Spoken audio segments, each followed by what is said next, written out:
আমি আমাৰ কালি এটা মক টেষ্ট লঞ্চ কৰিছিলোঁ এডিআৰই মানে নতুন পেটাৰ্ণত আপোনালোকে সাইডত গোটেই আমাৰ ডিটেইলছটো দেখিবলৈ পাইছে ইয়াত কেনেকুৱা গোটেইখিনি লিখা আছে একদম ওপৰত যেটো কথা লিখা আছে যে মেড বাই সিলেক্টেড ক্যান্ডিডেটস তাৰ মানে আমি যোৱা বছৰ এডিআৰই পাস কৰা 13-14 জন মানুহ আৰু এপিএসসি পাস কৰা মানুহ আছে বেলেগ বেলেগ পৰীক্ষা এপিএসসিৰ তেওঁলোকে মিলি পেলাই আমি এটা নতুন প্যাটাৰ্ণত মক টেষ্ট সিৰিজ বনাইছো নতুন প্যাটাৰ্ণ মানে কি আমাৰ যে এতিয়া সোশ্যাল সায়েন্সৰ কোৱেশ্চন যে 30টা আহিব বুলি ক'লে ইংলিছত যে আগতে 20টা আহিছিল এতিয়া 35টা আহিব বুলি ক'লে ইংলিশ কম্প্ৰিহেনশনটো যে অলপ বেলেগ হৈ গ'ল আমি কি হ'ব আইডিয়াই পোৱা নাই সবে হয়নে তো কেনেকুৱা হ'ব পাৰে পেপাৰখন আমাৰ যিখন পেপাৰ আমি পৰীক্ষাত দেখিবলৈ পাম সেই পেপাৰখন কেনেকুৱা হ'ব পাৰে তেনেকুৱা সেবাৰ এখন মডেল পেপাৰ আমি বনাইছো এখন নহয় 4খন বনাইছো তেনেকুৱা পেপাৰ আমি তো ডিটেইলছ খিনি ইয়াতে লিখাই আছে আপোনালোকে লৈ ল'ব পাৰিব মই এবাৰ পটককে কৈ দিছো ডিটেইলছ খিনি তাৰপিছত মই কেনেকৈ ল'ব লাগে সেইটো কথাও কৈ দিম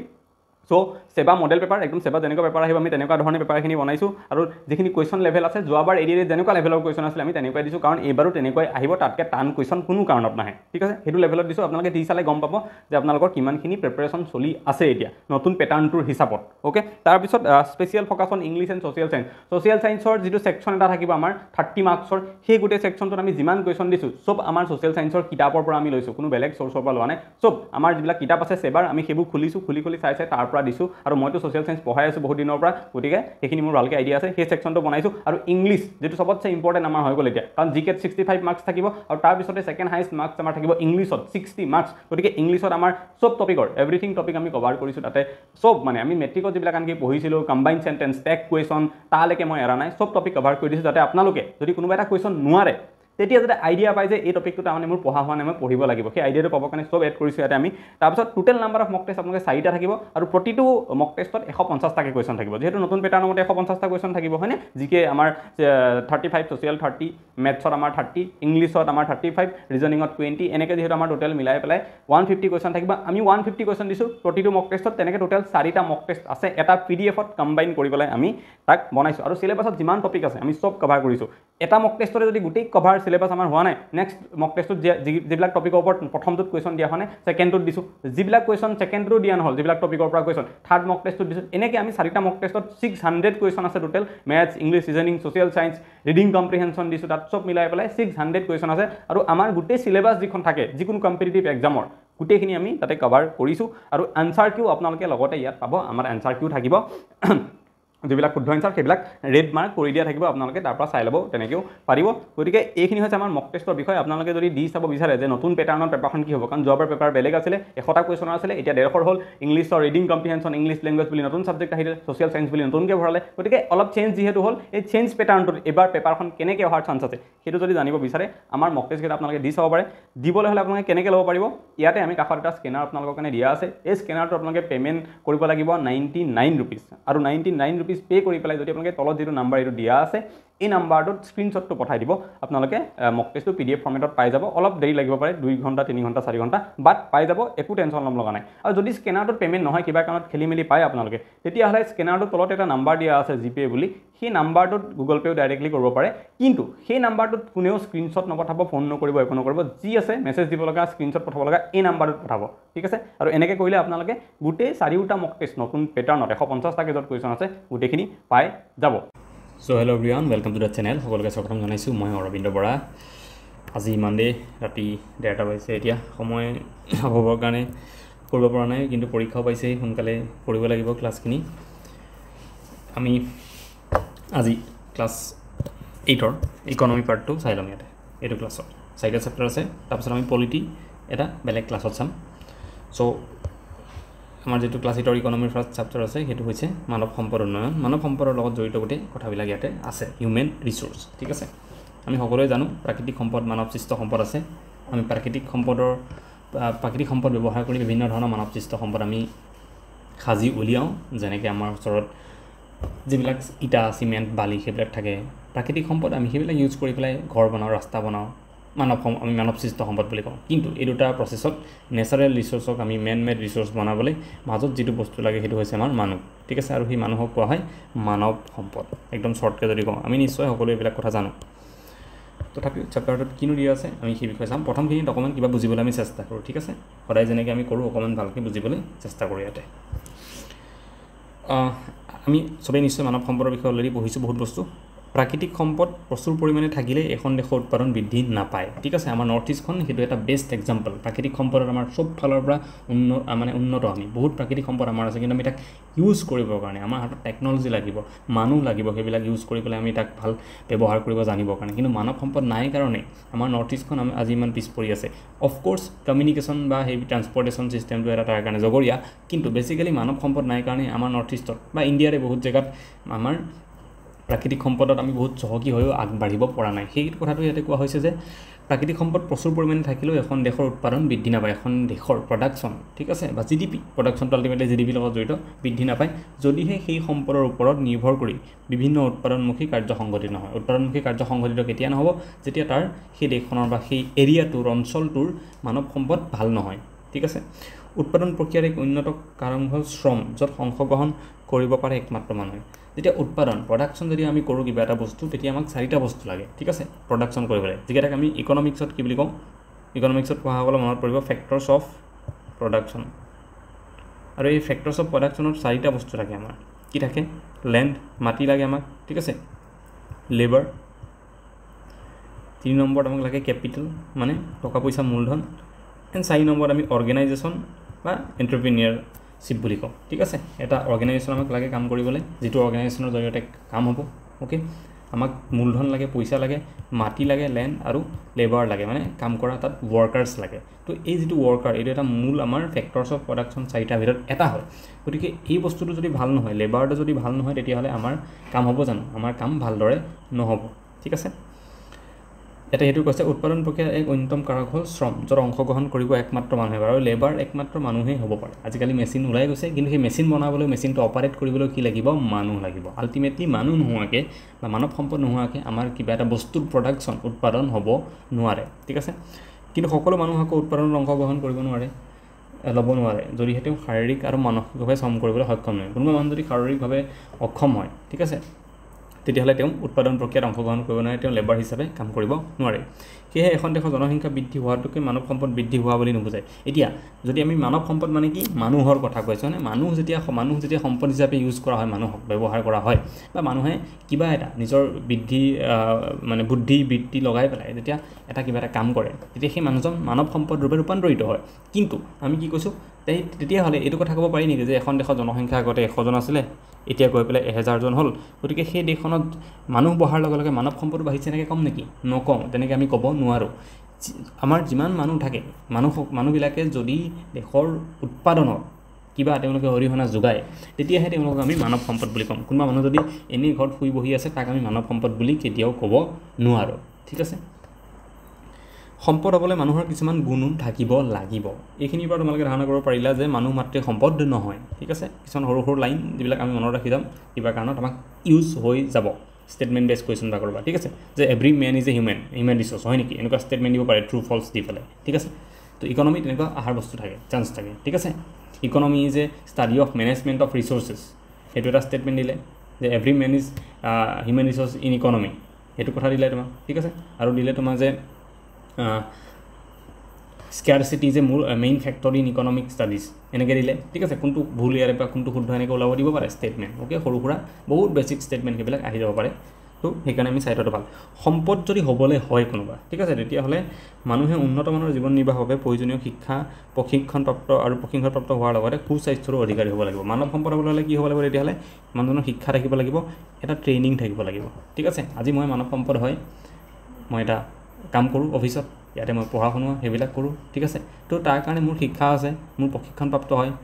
মই ট্ৰেইন হৈছোঁ টিচিং কৰিছোঁ আগতে প্ৰেক্টিছ কৰিছোঁ তাৰপিছত আপোনালোকক পঢ়াব পাৰিছোঁ আৰু লগতে সুস্বাস্থ্যৰ অধিকাৰী মই ফিজিকেলিও ফিট হ'ব লাগিব যদি মোৰ বেমাৰী হ'লোহেঁতেন বিচনাত পৰি থাকিলোহেঁতেন মই এনেকৈ পঢ়াবই নোৱাৰিলোহেঁতেন মানে তো গোটেইকেইটা থকাৰ কাৰণেহে আজি মই মানৱ সম্পদ অ'কে তো এইকেইটা গুণ থাকিব লাগিব মানুহৰ মানৱ সম্পদ হ'বলৈ হ'লে ঠিক আছে আমাৰ যিকোনো এটা বস্তুৱে সম্পদ হ'বলৈ হ'লে সাধাৰণতে মই মানৱ সম্পদ বুলি কোৱা নাই ঠিক আছে অভাৰত প্ৰাকৃতিক সম্পদ আৰু মেনমেড ৰিচ'ৰ্চ যি হওক লাগিলে মানৱ সৃষ্ট সম্পদ তাৰ দুটা গুণ থাকিবই লাগে উপকাৰিতা আৰু কাৰ্যকাৰিতা ঠিক আছে উপকাৰিতা আৰু কাৰ্যকাৰিতা এটা বস্তু যিটো আমাক উপকাৰ কৰিব লাগিব আৰু যিটো বস্তু এটা কাম আমাক সমাধান কৰি দিব লাগিব তেতিয়াহে আমি সেইটোক এটা সম্পদ বুলি কওঁ যেনেকৈ পানীৰ বটল এটা যদি মোৰ ওচৰতে আছে এতিয়া এই পানীৰ বটলটো সম্পদ হয়নে তেতিয়াহ'লে আমি চেক কৰিম যে তাৰ দুটা গুণ আছেনে নাই সেই গুণ দুটা কি উপকাৰিতা আৰু কাৰ্যকাৰিতা মনত ৰাখি লওক পৰীক্ষাত আহিব এইটো ঠিক আছে সম্পদ হ'বলৈ হ'লে কি গুণ লাগে উপকাৰিতা আৰু কাৰ্যকাৰিতা গুণ লাগে এতিয়া পানী বটলটো কিবা উপকাৰিতা আছেনে য়েছ আছে মই পানীখিনি যেতিয়া লৈ যাব লাগে ক'বলৈ মই সেই বটলটোত ভৰাই পেলাই লৈ যাব পাৰোঁ ঠিক আছে আৰু সেই বটলটোত কিবা কাৰ্যকাৰিতা আছেনে য়েছ অভিয়াছলি কাৰ্যকাৰিতা আছে সেই পানী তাত পানী ভৰাই পেলাই মই খাব পাৰোঁ ঠিক আছে সেই কামটো সি কৰিছে পানী ধৰি ৰখা কামটো সি কৰিছে পানীটো মই হাতত লৈ যাব নোৱাৰোঁ তেনেকৈ মোৰ ক্ষেত্ৰত যদি চাওঁ মোৰ উপকাৰিতা কাৰ্যকাৰিতা কিবা আছেনে অফক'ৰ্ছ আছে মই কিবা কাম কৰিছোঁ নে নাই কৰি আছোঁ মই পঢ়াই আছোঁ আৰু উপকাৰিতা আছে নাই কামটোৰ আছে ষ্টুডেণ্টছৰ এক্সামৰ কাৰণে হেল্প হৈ আছে গতিকে ময়ো এটা সম্পদ কিন্তু বটলটো কেনেকুৱা সম্পদ বটলটো মানৱ সৃষ্ট সম্পদ কাৰণ মানুহে বটলটো বনাইছে আৰু মই কি সম্পদ মই মানৱ সম্পদ তেনেকৈ যদি চাওঁ আমি বায়ু এটা সম্পদ হয়নে নহয় বা ভূমি মাটি এটা সম্পদ হয় নহয় হয় মাটিৰ উপকাৰিতা আছে নাই আছে কাৰ্যকাৰিতা আছে নাই আছে গতিকে সিও এটা সম্পদ কিন্তু সি কেনেকুৱা সম্পদ সি হৈছে প্ৰাকৃতিক সম্পদ ঠিক আছে তো আমি অকণমান এটা পেৰেগ্ৰাফ চাইছোঁ ইয়াতে বাট বহুত বস্তু বুজি গৈছোঁ যিবিলাক পৰীক্ষাত অহাৰ চান্স থাকে ছ'চিয়েল চায়েন্সৰ পৰা এনেকুৱা কুৱেশ্যন অহাৰ বহুত বেছি চান্স আছে যিবোৰ মই হিণ্ট দি গৈ আছোঁ ঠিক আছে তাৰপিছত কিন্তু উচ্চ শিক্ষা আৰু প্ৰশিক্ষণ ল'লে এজন সুস্বাস্থ্য অধিকাৰী লোক মানৱ সম্পদলৈ ৰূপান্তৰিত হ'ব নোৱাৰে যদিহে তেওঁ কাৰিকৰী দক্ষতা কুশলতাৰ ব্যৱস্থাপনা আদিৰ দৰে গুণবোৰ বিকাশৰ জৰিয়তে উৎপাদন কাৰ্যত জড়িত নহয় যদি কোনোবা এজন মানুহৰ গোটেইকেইটা আছে শিক্ষাও আছে তেওঁ ঠিক আছে ট্ৰেইনিঙো লোৱা আছে অ'কে তেওঁ স্বাস্থ্যও ভাল কিন্তু তেওঁ একো দক্ষতা নাই তেওঁ একো কৰিব নাজানেই ঠিক আছে মই যেনিবা টিচিঙৰ ট্ৰেইনিঙো ল'লোঁ মোৰ স্বাস্থ্যও ভাল মই পঢ়া শুনাওঁ কিন্তু মই পঢ়াব একোৱেই নাজানো যি পঢ়াওঁ একো বুজি নাপায় এনেই আছোঁ তো তেতিয়াও মই মানৱ সম্পদ বুলি ক'ব নোৱাৰিম কাৰণ মোৰ পৰা একো প্ৰফিট হোৱা নাই ছ'চাইটিৰ বা ষ্টুডেণ্টছৰ একো প্ৰফিট হোৱা নাই ঠিক আছে তো তেনেকুৱা এটা কথা অ'কে চ' এইখিনি কথা আমি ইয়াতে বুজি ল'লোঁ ইয়াতে আমাক এইবিলাক ষ্টৰি দি আছে যিবোৰ আমাক দৰকাৰ নাই চৰকাৰী চাকৰি বিচাৰি থাকিব নালাগে বুলি কৈছে ঠিক আছে এইকেইটা কোনোবাই লৈ পেলাই কিতাপখন পঢ়ি চালে গম পাব যে কোনোবাই ডিগ্ৰী লৈ চৰকাৰী চাকৰিৰ পিছত দৌৰি ফুৰিছে ঠিক আছে চৰকাৰী চাকৰি বাহিৰে অন্য কাম কৰিবলৈ অনিচ্ছুক সেইবোৰ অ'কে পিছত চাকৰি নাপালে আৰু পৰিয়ালৰ অৱস্থা বেয়া হ'ল আৰু এটা কথা কোৱা আছে দেউতাকে খেতি কৰে ল'ৰা ছোৱালীকেইটাইও খেতি বাতি কৰিছে আৰু কি কয় পাৰ্লাৰ খুলিছে ধুনীয়া এটা চলি আছে মানে চৰকাৰী চাকৰি নিবিচাৰিব আল্টিমেটলি সেইটোৱে কৈছে অভিয়াছলি চৰকাৰেতো সেইটো ক'বই অ'কে ঠিক আছে তাৰপিছত আমি চাওঁ ইয়াতে আৰু এটা কথা দি আছে এইখিনিতে মন কৰিবলগীয়া যে বিশেষভাৱে সক্ষম মানুহো মানৱ সম্পদ হিচাপে বিবেচিত হ'ব পাৰে এতিয়া আমি যে ক'লোঁ যে হেল্থ যদি কাৰোবাৰ ভাল নাথাকে তেওঁ বিচনাত এনি টাইম পৰি থাকে তেওঁক আমি মানৱ সম্পদ বুলি ক'ব নোৱাৰোঁ কাৰণ তেওঁ হেল্থ বেয়া স্বাস্থ্য বেয়া কাৰণে একো কাম কৰিব নোৱাৰিব যদিও বা তেওঁৰ শিক্ষা থাকে বা কিবা ট্ৰেইনিং থাকে এজন মানুহ বহুত ভাল যেনিবা টিচাৰ হয় ঠিক আছে তেওঁ শিক্ষাও আছে বহুত ধুনীয়া পঢ়ায় কিন্তু ইমানেই বেমাৰ তেওঁ বিচনাৰ পৰা উঠিবই নোৱাৰে তো সেইজনক আমি মানৱ সম্পদ বুলি ক'ম নেকি নকওঁ কিয় নকওঁ কাৰণ তেওঁতো একো সমাজৰ কাৰণে অৱদান আগবঢ়াব পৰা নাই তেওঁ প্ৰডাকশ্যনত একো হাত তেওঁ আগবঢ়াব পৰা নাই ঠিক আছে তেতিয়াহ'লে এনেকুৱাই যদি হয় যিসকল লোক শাৰীৰিকভাৱে অক্ষম যাৰ ঠিক আছে ভৰি প্ৰব্লেম আছে কিবা চকুৰে তেওঁ ভালকৈ কোনোবাই দেখা নাপায় তেনেকুৱা যিসকল লোক আছে বা মুখে কোনোবাই মাত দিব নোৱাৰে তেওঁলোককো আমি কি বুলি ক'ম মানৱ সম্পদ নহয় বুলি ক'ম নেকি সেইটো আমি ক'ব নোৱাৰোঁ ঠিক আছে বিশেষভাৱে সক্ষম যিখিনি লোক আছে আমি যাক কি বুলি কওঁ PWD person with benchmark disability ঠিক আছে পাৰ্চন উইথ বেঞ্চমাৰ্ক ডিজেবিলিটি বুলি আমি যাক কওঁ তেওঁলোকো মানৱ সম্পদ হিচাপে বিবেচিত হ'ব পাৰে যদিহে উপযুক্ত শিক্ষা প্ৰশিক্ষণৰ জৰিয়তে তেওঁলোকে কোনো কামত নিয়োজিত হয় ঠিক আছে ইয়াতে এই ছোৱালীজনীৰ কথা দেখাইছিলে এই ছোৱালীজনী ভৰি এখন ছুটি হয় বা ভাল নহয় তেওঁ ঠিক আছে কিন্তু হ'লেও তাই কি কৰিছে কষ্ট কৰি পেলাই শিকি পেলাই এখন পাৰ্লাৰ খুলিছে গতিকে তাই মানৱ সম্পদলৈ ৰূপান্তৰিত হৈছে তাই মানৱ সম্পদ হয় ঠিক আছে ইয়াত এটা কথা কোৱা আছে আমাৰ চৰকাৰে 80% বা ততোধিক অক্ষমতা থকা ব্যক্তিক জটিল অক্ষমতাগ্ৰস্ত ব্যক্তি বুলি বিবেচনা কৰিছে ঠিক আছে এইটো একচুৱেলি 80 নহয় 40 হ'ব ঠিক আছে এইটো কুৱেশ্যন আহিব পাৰে পৰীক্ষাত যে PWD বুলি ৰিকগনাইজ হ'বলৈ হ'লে অ'কে PWD কেটেগৰীত আমাৰ ৰিজাৰ্ভেশ্যনো বহুত পায় গম পায় সকলোৱে সেইটো হ'বলৈ হ'লে কিমান পাৰ্চেণ্ট মানে ফিজিকেলি হেণ্ডিকেপ হ'ব লাগে 40% প্লাছ হ'ব লাগিব ঠিক আছে তেতিয়াহে এইটো ইম্পৰ্টেণ্ট আৰু ইয়াতে কি কৈছে ইতিমধ্যে 1995 চনৰ পৰা দেশত অক্ষমতাগ্ৰস্ত ব্যক্তিৰ সমান সুযোগ সুৰক্ষা অধিকাৰ আৰু সম্পূৰ্ণ অংশগ্ৰহণ আইন প্ৰৱৰ্তন কৰা হৈছে এখন আইন আছে PWD এক্ট ঠিক আছে person with benchmark disability act 1995 সেইখন অ'কে এইটো মনত ৰাখিম আমি আৰু এই আইনখন নতুনকৈ ৰিপিল কৰা হৈছে বা এমেণ্ডমেণ্ট কৰা হৈছে আইনখনত 2016 চনত ছুপাৰ ইম্পৰ্টেণ্ট এইটো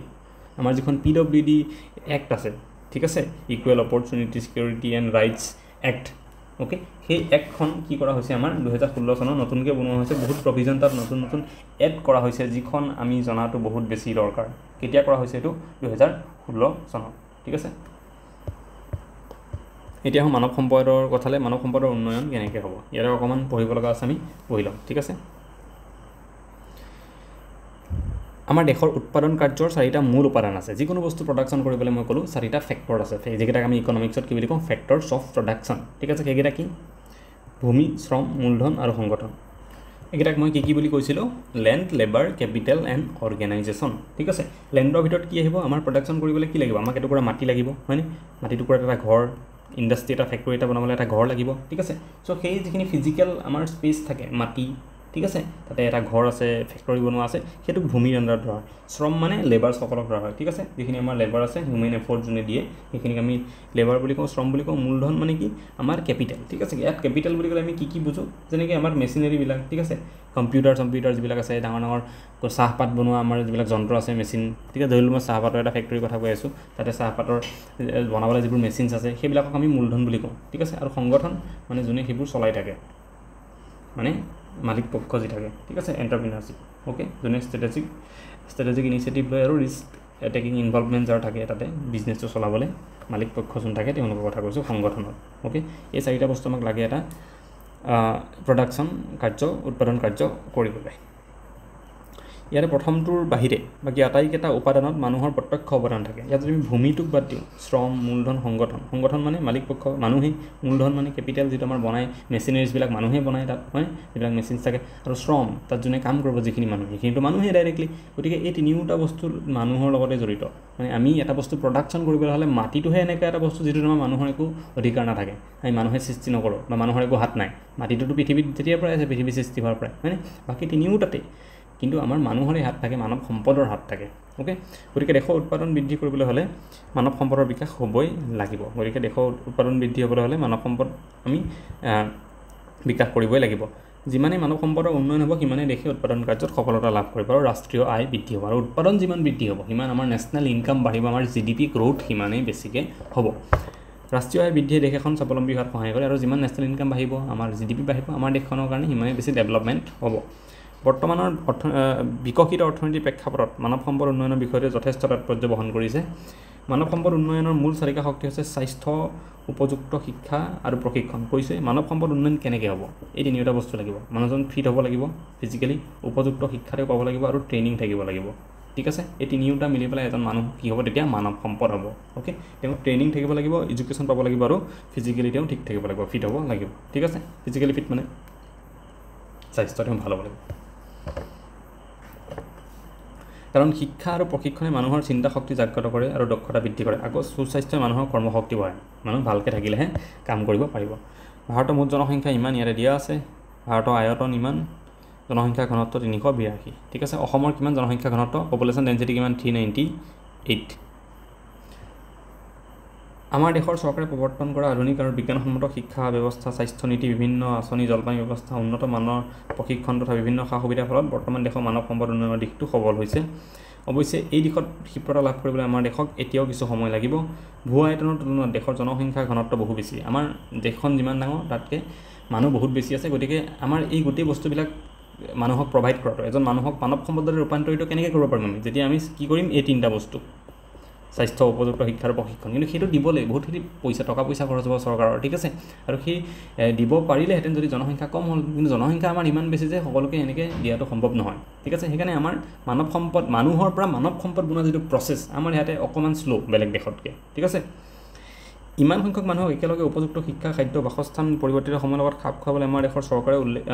বাসস্থান কৰ্মসংস্থান আৰু স্বাস্থ্যৰ সুবিধা প্ৰদান কৰাটো বৰ সহজ কাম নহয় ইমান কিন্তু পৰিৱৰ্তিত সময়ৰ লগে লগে খাপ খুৱাবলৈ আমাৰ দেশৰ চৰকাৰে উল্লেখিত দিশসমূহত যথেষ্ট মনোনিৱেশ কৰিছে চৰকাৰে কাম কৰি আছে বুলি কৈছে অ'কে আৰু কিতাপত সেইটো ভালকৈ ক'ব সদায় চৰকাৰৰ কথা বেয়াকৈ নকয় সেয়েহে আগৰ তুলনাত দেশৰ শিক্ষিত মানুহৰ সংখ্যা হাৰ বৃদ্ধি পাইছে অ'কে আমাৰ যিটো লিটাৰেচি ৰেট আছে সেইটো বৃদ্ধি পাইছে বুলি কৈছে অ'কে এতিয়া মানৱ সম্পদ উন্নয়ন হৈছে নে আমি কেনেকৈ গম পাম কি বস্তু চালে ঠিক আছে ইণ্ডিকেটৰ্ছ অফ হিউমেন ডেভেলপমেণ্ট অ'কে সেইটো আমি যদি ইংৰাজীত কওঁ ইণ্ডিকেটৰ্ছ এখন দেশৰ মানৱ সম্পদ কিমান উন্নত বা গুণগত ঠিক আছে কিমান মানৱ সম্পদ ভাল হয় ঠিক আছে বা সেই এজন মানুহৰ কিমান বেছি গুণ আছে মানৱ সম্পদ হিচাপে তাক জানিবলৈ আমাৰ সমাজ ব্যৱস্থাত কিছুমান বিশেষ দিশৰ পৰা আলোকপাত কৰিব লাগিব যিবোৰ দিশ লক্ষ্য কৰিলে এখন দেশৰ মানৱ সম্পদ উন্নয়নৰ আভাস পোৱা যায় সেইবোৰক মানৱ সম্পদ উন্নয়নৰ নিৰ্দেশক বুলি কোৱা হয় হিউমেন ডেভেলপমেণ্ট ইণ্ডিকেটৰ ঠিক আছে হিউমেন ৰিচোৰ্চ ডেভেলপমেণ্ট ইণ্ডিকেটৰ বুলি কোৱা হয় সেইবিলাক কি তাৰ ভিতৰত ইণ্ডিকেটৰ্ছবিলাক এটা হৈছে শিক্ষাৰ হাৰ আমাৰ এখন দেশত লিটাৰেচি ৰেট যিমান বেছি আমি বুজিব পাৰিম যে সিমান বেছি ইয়াতে মানৱ সম্পদ উন্নয়ন হৈছে ঠিক আছে মানৱ সম্পদ উন্নয়ন কি বুজি পাইছেতো এজন মানুহ আছে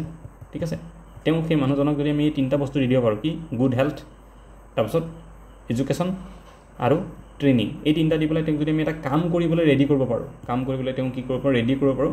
তেতিয়া সেই মানুহজন কি হৈ যায় হিউমেনৰ পৰা কি হৈ যায় হিউমেন ৰিচোৰ্চ হৈ যায় ঠিক আছে আৰু সেই যিটো প্ৰচেছ এইটোকে কোৱা হয় মানৱ সম্পদ উন্নয়ন কৰাৰ প্ৰচেছ বুলি ঠিক আছে আৰু আমাৰ দেশত মানৱ সম্পদ উন্নয়ন হৈছে নাই মানে এই জেগাটো পাইছেগৈ নে নাই ইয়াৰ পৰা গৈ এই জেগাটো পাইছেগৈ নে নাই সেইটো জানিবলৈ কিছুমান ইণ্ডিকেটৰ আছে যদি আমাৰ দেশৰ লিটাৰেচি ৰেটটো ভাল বোলে আমাৰ দেশৰ প্ৰতি 100জনৰ মানুহৰ ভিতৰত 60জন আমাৰ এডুকেটেড বা লিটাৰেট হয় ঠিক আছে তেতিয়াহ'লে আমি ক'ম ঠিক আছে বা যদি কওঁ যে 100জনৰ ভিতৰত 99জনেই লিটাৰেট তেতিয়া আমি ক'ম যে অ'কে বঢ়িয়া এইটো জেগাত বহুত বেছি মানুহ পাইছেগৈ তাৰমানে হিউমেন ৰিচোৰ্চ বহুত বাঢ়িছে তাৰমানে ভাল কথা সেইটো আৰু হিউমেন ৰিচোৰ্চ বাঢ়িলে কি হ'ব আমি কি কৈছোঁ দেশৰ প্ৰডাকশ্যন বাঢ়িব GDP গ্ৰ'থ হ'ব আমাৰ নেশ্যনেল ইনকাম বাঢ়িব ঠিক আছে ডেভেলপমেণ্ট হ'ব আমাৰ তেতিয়া অ'কে তো আমি কেতিয়াবা পঢ়িম গ্ৰ'থ এণ্ড ডেভেলপমেণ্টৰ ধাৰণা কি হয় গ্ৰ'থ এণ্ড ডেভেলপমেণ্ট উন্নয়ন আৰু বৃদ্ধি ডেভেলপমেণ্ট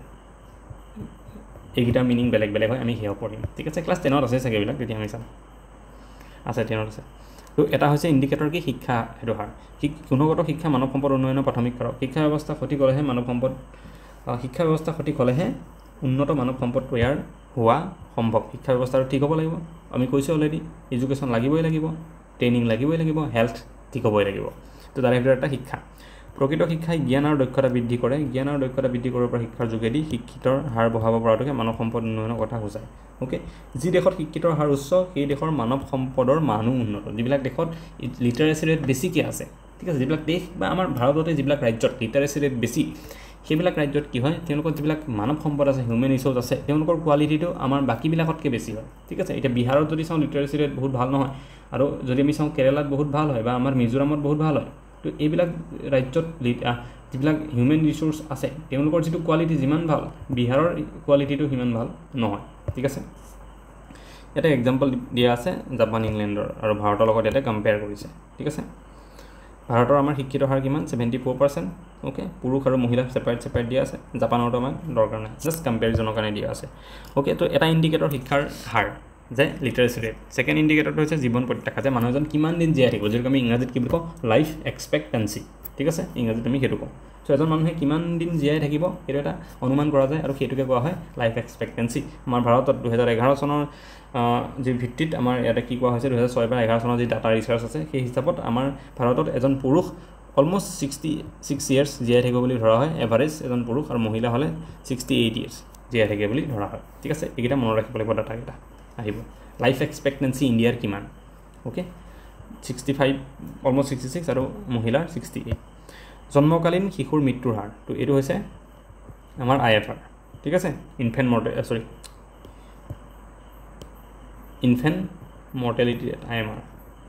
জন্মকালীন শিশুৰ মৃত্যুৰ হাৰ মানে জন্ম হোৱাৰ লগে লগে কিমান শিশু লগে লগে মৃত্যু হৈ যায় সেইটো কয় ইনফেণ্ট মৰ্টেলিটি ৰেট এতিয়া এইটো যিমান কমিব ইনফেণ্ট মৰ্টেলিটি ৰেট তাৰমানে আমাৰ স্বাস্থ্য খণ্ডটো ভাল হৈছে নহ'লে নোৱাৰো জন্ম হওঁতে শিশু এটা মৰি যায়নে হয়নে নহয় কাৰণ সেই শিশু এটা আমাৰ কাৰণে কি আমাৰ দেশৰ এটা সম্পদ কেনেকুৱা সম্পদ মানৱ সম্পদ হ'ব কাইলৈ পৰহিলে সি হয়নে গৈ পেলাই কিন্তু সেই যদি মৰিয়ে যায় জন্মতে তেতিয়াহ'লে এইটোতো ভাল কথা নহয় আৰু সেইটোৱে কি ইণ্ডিকেট কৰে এইটোৱে তাকে ইণ্ডিকেট কৰে যে আমাৰ স্বাস্থ্য যিটো খণ্ড আছে সেইটো উন্নত হোৱা নাই আৰু আমি অলৰেডি পাইছিলোঁ মানৱ সম্পদ উন্নয়ন হ'বলৈ হ'লে এটা আমাৰ নেচেচাৰী ফেক্টৰ হৈছে স্বাস্থ্য উন্নত হ'ব লাগিব বা স্বাস্থ্য খণ্ডটো এখন দেশত ভাল হ'ব লাগিব যিটো দায়িত্ব চৰকাৰৰ যোগান ধৰাটো ঠিক আছে যদি বেছিকৈ শিশু মৰে জন্মতে তাৰমানে ভাল কথা নহয় সেইটো মানৱ সম্পদ উন্নয়নৰ ক্ষেত্ৰত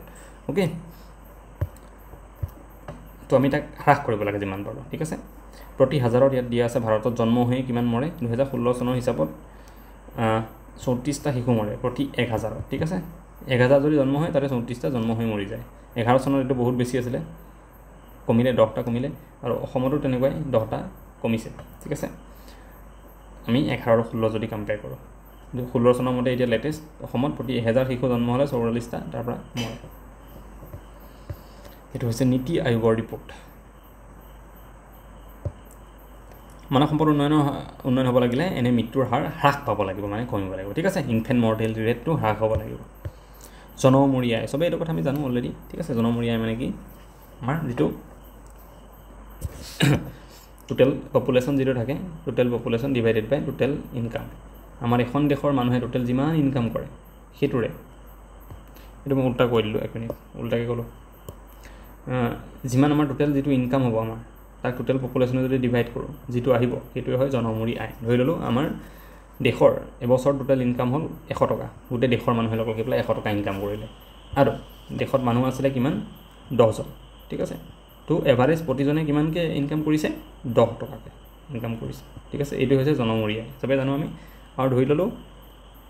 ইয়াতে এতিয়া 10জনেই এভাৰেজ ইনকাম 10 টকাকৈ, কিন্তু এনেকুৱা নহয় নহয় যে প্ৰতিজনেই 10জনেই যে 10 টকাকৈ ইনকাম কৰিছে এনেকুৱা নহয়, কোনোবাই হয়তো 5 টকা কৰিছে, কোনোবাই 20 টকা কৰিছে, হয়নে? কিন্তু এভাৰেজ এইটো, ঠিক আছে। তো জনমূৰি আয়টো আমাৰ কি হ'ব লাগিব? বাঢ়িব লাগিব। অ'কে, বাংলাদেশৰ এইবিলাকৰ জনমূৰি আয় আমাতকৈ ভাল, অ'কে, আমাৰ ইণ্ডিয়াতকৈ ভাল। এতিয়া এইটো কথা আমি জানো ন, যে যদি আমি 100 ইনকাম কৰোঁ, আমাৰ দেশৰ জনসংখ্যা যদি 10 হয়, জনমূৰি আয় কিমান? 10, তো ঠিক আছে। কিন্তু আমাৰ যদি ইনকাম 100 হয় আৰু আমাৰ যদি জনসংখ্যা বাঢ়ি গৈ থাকে, গৈ পেলাই 20 হয়গৈ, তেতিয়া আমাৰ কিমান হ'ব? 5, তো জনমূৰি আয় কমি গ'ল। তাৰমানে জনসংখ্যা যদি বেছি হয় আৰু টোটেল ইনকাম যদি কম হয়, তাৰমানে আমাৰ জনমূৰি আয়টো কমি যাব তেতিয়া, ঠিক আছে। এইটো এভাৰেজ। আমি আমাৰ ফেমিলিটো চাব পাৰোঁ, ঠিক আছে। ফেমিলিত বোলে আমাৰ 18+ ইয়াৰ্ছ বা 20+ ইয়াৰ্ছৰ মানুহ আমাৰ 4জন আছে, কিন্তু আমাৰ কি হৈছে? ইনকাম দুটা অকল দেউতাই কৰে। তো অবভিয়াছলি তেতিয়াহ'লে আমাৰ জনমূৰি আয় যদি চাওঁ, আমি ফেমিলিটোত উলিয়াওঁ বোলে দেউতাই আমাৰ ইনকাম কৰে 50,000 টকা বা 40,000 টকা ইনকাম কৰে, তো 4জন ফেমিলিত মানুহ 10,000 জনমূৰি যদি চাওঁ আমাৰ পৰে। কিন্তু তাকে যদি আৰু এটাই যদি কাম কৰি দিয়ে, 4টা মানুহৰ বোলে ককা কি কয়, আমাৰ দাদায়েও জইন কৰিলে এটা জব, 20,000 টকা পায়, টোটেল আমাৰ 60,000 টকা হৈ গ'ল। মানুহটো 4টাই আছোঁ, হয়নে? এতিয়া আমাৰ 15,000লৈকে বাঢ়ি গ'ল 10,000ৰ পৰা ইনকামটো। তো তেনেকুৱা এটা কথা। তো এইটো যিমান বাঢ়িব আমাৰ কাৰণে, মানৱ সম্পদৰ কাৰণে সিমানেই বেছি ভাল, মানৱ সম্পদ উন্নয়নৰ ক্ষেত্ৰত, ঠিক আছে। অ'কে, তো আগতে মই কি কৈছোঁ? ফেমিলিত 40,000 টকা অকল দেউতাই ইনকাম কৰোঁতে 4জন মানুহ 10,000 টকা। তো এজন মানুহৰ ওপৰত 10,000 টকা খৰচ কৰিব পাৰিছিলোঁ আমাৰ ফেমিলিত, খোৱা বোৱা, ফুৰা চকা বা গা চা বেয়া হ'লে, হয়নে? এতিয়া যেতিয়া দাদায়েও ইনকাম কৰিব লাগিলে আমাৰ 20,000 টকা, দাদাই, আমি 4জনৰ ভিতৰতে 3জন আছিলোঁ, ঠিক আছে। দাদা, মই, মা, দেউতা, আমি 4জন। দেউতাই অকলে কৰি আছিলে 40,000 টকা, প্ৰতিজনৰ ভাগত 10,000কৈ পৰিছিলে খৰচ। এতিয়া দাদাই চাকৰি জইন কৰি ল'লে, আমি মানুহ 4জনেই আছে আমাৰ পৰিয়ালত তেতিয়া, হয়নে? কিন্তু ইনকাম হৈ গ'ল আমাৰ 60,000 টকা। 4জন মানুহৰ মাজত ভাগ হ'ব, মানে 15,000কৈ প্ৰতিজনৰ ওপৰত খৰচ হ'ব এতিয়া। তো আগতে 10,000 টকা খৰচ কৰিব পাৰিছিলোঁ প্ৰতিজনৰ ওপৰত, এতিয়া 15কৈ খৰচ কৰিব পাৰিম। তাৰমানে আমাৰ লাইফ ষ্টেণ্ডাৰ্ডটো বাঢ়ি গ'ল নে নাই? গ'ল। আমাৰ হেল্থ ভালে থাকিব, আমি ফুৰা চকা কৰিব পাৰিম, মন ভালে থাকিব আৰু বেছি প্ৰডাকশ্যন হ'ব আমাৰ পৰা, আমি ভালকৈ পঢ়া শুনা কৰিব পাৰিম, ঠিক আছে। গতিকে এনেকৈ জনমূৰি আয়ে আমাৰ দেশৰ মানৱ সম্পদ উন্নয়নত অৰিহণা যোগায়। তো যিমান জনমূৰি আয় বেছি হ'ব, সিমান আমাৰ কাৰণে সেইটো ভাল কথা।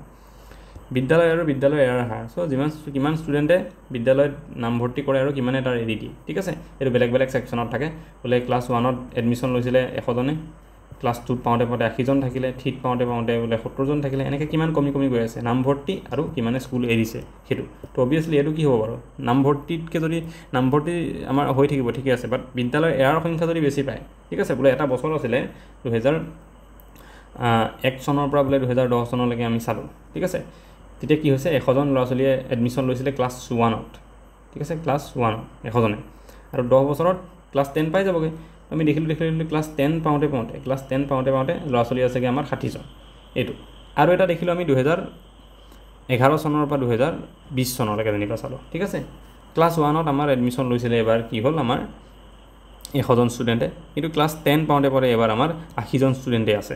কমকৈ এৰিছে স্কুল। তো এই ইয়েৰটো আমাৰ কাৰণে বেয়া আছিলে, বাট এই ইয়েৰটো আমাৰ কাৰণে ভাল। কিয়? কাৰণ স্কুললৈ গ'লেহে শিক্ষা ল'ব, আৰু কৈছে মানৱ সম্পদ উন্নয়নত শিক্ষাৰ এটা মূল ভূমিকা আছে। অ'কে, আৰু প্ৰতিষেধক আৰু টীকাকৰণৰ হাৰ। অ'কে, আমি কিমান প্ৰতিষেধক দিছোঁ? প্ৰতিষেধক মানে আমি বেমাৰ হোৱাৰ আগতে যিটো লওঁ, ঠিক আছে, বেজি চেজি যে লওঁ, সেইবিলাক লোৱা হয় ন, সেইবিলাকক প্ৰতিষেধক বুলি কয়। টীকাকৰণ মানে ইমিউনাইজেশ্যনৰ কাৰণে যিটো আমাৰ এতিয়া মিছন ইন্দ্ৰধনুষ চলি আছে ন, ইমিউনাইজেশ্যনৰ কাৰণে পলিঅ' খুওৱা সেইবিলাক, ঠিক আছে। ইয়াতে ফটো এখনো দিয়া আছে এইখনত। তো সেই বস্তুটো কিমান হৈছে? কাৰণ যেতিয়া ভালকৈ আমাৰ ইমিউনাইজেশ্যন হ'ব, ভালকৈ প্ৰতিষেধক দিয়া হ'ব এটা ল'ৰা ছোৱালীক জন্মৰ পিছতে, বা যেতিয়া সময় দিব লাগে, বেজি যিবিলাক দি থাকিব লাগে, সেইবোৰ যদি আমাৰ দি থকা হয়, তেতিয়াহ'লে সেই ল'ৰাজনক বেলেগ বেমাৰে এটেক কৰিব নোৱাৰিব, বা সেই ছোৱালীজনীক বেলেগ বেমাৰে এটেক কৰিব নোৱাৰিব, আৰু ফলত তেওঁ সুস্থ হৈ থাকিব। আৰু আমি অলৰেডি পাইছোঁ যে সুস্থ হৈ থাকিলেহে মানৱ সম্পদ হিচাপে ভালদৰে এজন মানুহে কাম কৰিব পাৰে, ঠিক আছে। চ' এইখিনি দৰকাৰ নাই। বৃত্তিমূলক শিক্ষাৰ কথা কৈছে। ভকেশ্যনেল এডুকেশ্যনটো আমাৰ শিক্ষাত বহুত বেছি দৰকাৰ। আমাৰ স্কুলবিলাকত এতিয়া ভকেশ্যনেল এডুকেশ্যন ছাবজেক্টটো আহি গৈছে, বেলেগ লৈ পেলাই চবেই পঢ়িব পাৰে, হয়নে? ইয়াতে এইটো কথাও লিখা আছে। অসম চৰকাৰে এই পৰ্যন্ত 150খন আমাৰ উচ্চতৰ মাধ্যমিক বিদ্যালয়ত বৃত্তিমূলক শিক্ষা কাৰণে এটা বেলেগ ছাবজেক্ট ওলাইছে। চবতে বেলেগ আছে, কোনোবাই টুৰিজিম পঢ়ি আছে, বেলেগ কিবাকিবিবিলাক পঢ়ি আছে, ঠিক আছে। সমগ্ৰ ভাৰতবৰ্ষৰ মাধ্যমিক পৰ্যায়ৰ ছাত্ৰ ছাত্ৰীসকলে ভৰ্তি হ'ব পৰাকৈ 6,000 বিদ্যালয়ত 160টা বৃত্তিমূলক পাঠ্যক্ৰম আছে, 160টা বেলেগ আছে। তো তাৰে এটা মই জনাটো হৈছে টুৰিজিম কোৰ্চটো বহুতে পঢ়ি আছে, এটা ছাবজেক্ট হিচাপে লৈ পেলাই, বহুতে কম্পিউটাৰ লৈ পেলাই পঢ়ে, ঠিক আছে। তো তেনেকুৱা বহুতৰ আছে, অ'কে। আৰু ইয়াতে কৈ আছে আমাৰ ভাৰতৰ ৰাষ্ট্ৰীয় শিক্ষানীতি 2020, ঠিক আছে। চবেই বহুতে ভুল কৰি থাকে ন, NEP বুলি ক'লে কি কয়? New education policy. একচুৱেলি এইটো N for national, not new, ঠিক আছে। N ফৰ কি? বহুতে আজিকালি গম পাইছেগৈ, কিন্তু বহুতৰ নেশ্যনেল, ঠিক আছে, এন ফৰ নিউ নহয়, নেশ্যনেল এডুকেশ্যন পলিচি কেতিয়া 2020 আহিছিলে, ঠিক আছে। কে কস্তুৰীৰংগনৰ তেওঁ চেয়াৰমেন আছিলে ইয়াৰে। এতিয়া সেনেকুৱা ধৰণৰ কুৱেশ্যন আহিবগৈ পাৰে, ঠিক আছে। NEP ফুল ফৰ্ম সুধি বহুত আজৰি হ'ল চৰকাৰ বা এক্সামিনাৰ। এতিয়া আহিবগৈ যে চেয়াৰমেন কোন আছিলে। চ' আমি তেখেতৰ নামটো আছিলে হেৰি কে কস্তুৰীৰংগন, চবেই জানেই, মই জাষ্ট এবাৰ ৰিভিজন কৰি দিছোঁ। আৰু কে মানে এইটো তেওঁৰ নামটো আছিলে কৃষ্ণস্বামী কস্তুৰীৰংগন, ঠিক আছে। লগতে বেলেগ এটা কথাও কৈ দিওঁ, তেখেত আছিলে হেৰিও ইছৰ' চেয়াৰমেনো আছিলে, ঠিক আছে। ইছৰ' ফৰ্মাৰ চেয়াৰমেনো আছিলে তেওঁ, কে কস্তুৰীৰংগন। অ'কে, চ' এইটো চেপ্টাৰ শেষ, বহুতখিনি দীঘল হ'ল। অবভিয়াছলি ক্লাছ যিমান বাঢ়ি গৈ আছে, ক্লাছ আমি এতিয়া কিমান পঢ়ি আছোঁ, 8 পঢ়ি আছোঁ ন, তো অলপ দীঘল চেপ্টাৰবোৰ হৈ যাব, ঠিক আছে। যিমান পাৰি মই শ্বৰ্টকৈ কৰিবলৈ হ'লেও চেষ্টা কৰিম। অ'কে, যিসকলে চাই আছে কণ্টিনিউৱাছলি চাই থাকিব। মোৰ একোৱেই নাই, নাচালেও মোৰ একো নাযায়, ঠিক আছে। কোনো দিন মোৰ এনেকুৱা কথাই নাই ইউটিউবত আজিলৈকে যে ভিউ কিবা এইবিলাক লৈ পেলাই কোনো কেছ নাই। জাষ্ট যোনে চাই আছে কণ্টিনিউ কৰি আছে, এটা বহুত ডাঙৰ কাম কৰি আছে, ভাবিবও নোৱাৰিব পৰীক্ষাত কেনেকৈ হেল্প হ'ব, ঠিক আছে। সেইখিনি ষ্টুডেণ্টে চাই থাকিব। মই বেলেগ একো শুনিব নিবিচাৰোঁ যে কিমান ভিউজ আহি গ'ল, কি হৈ গ'ল। মই এটাই শুনিব বিচাৰোঁ যে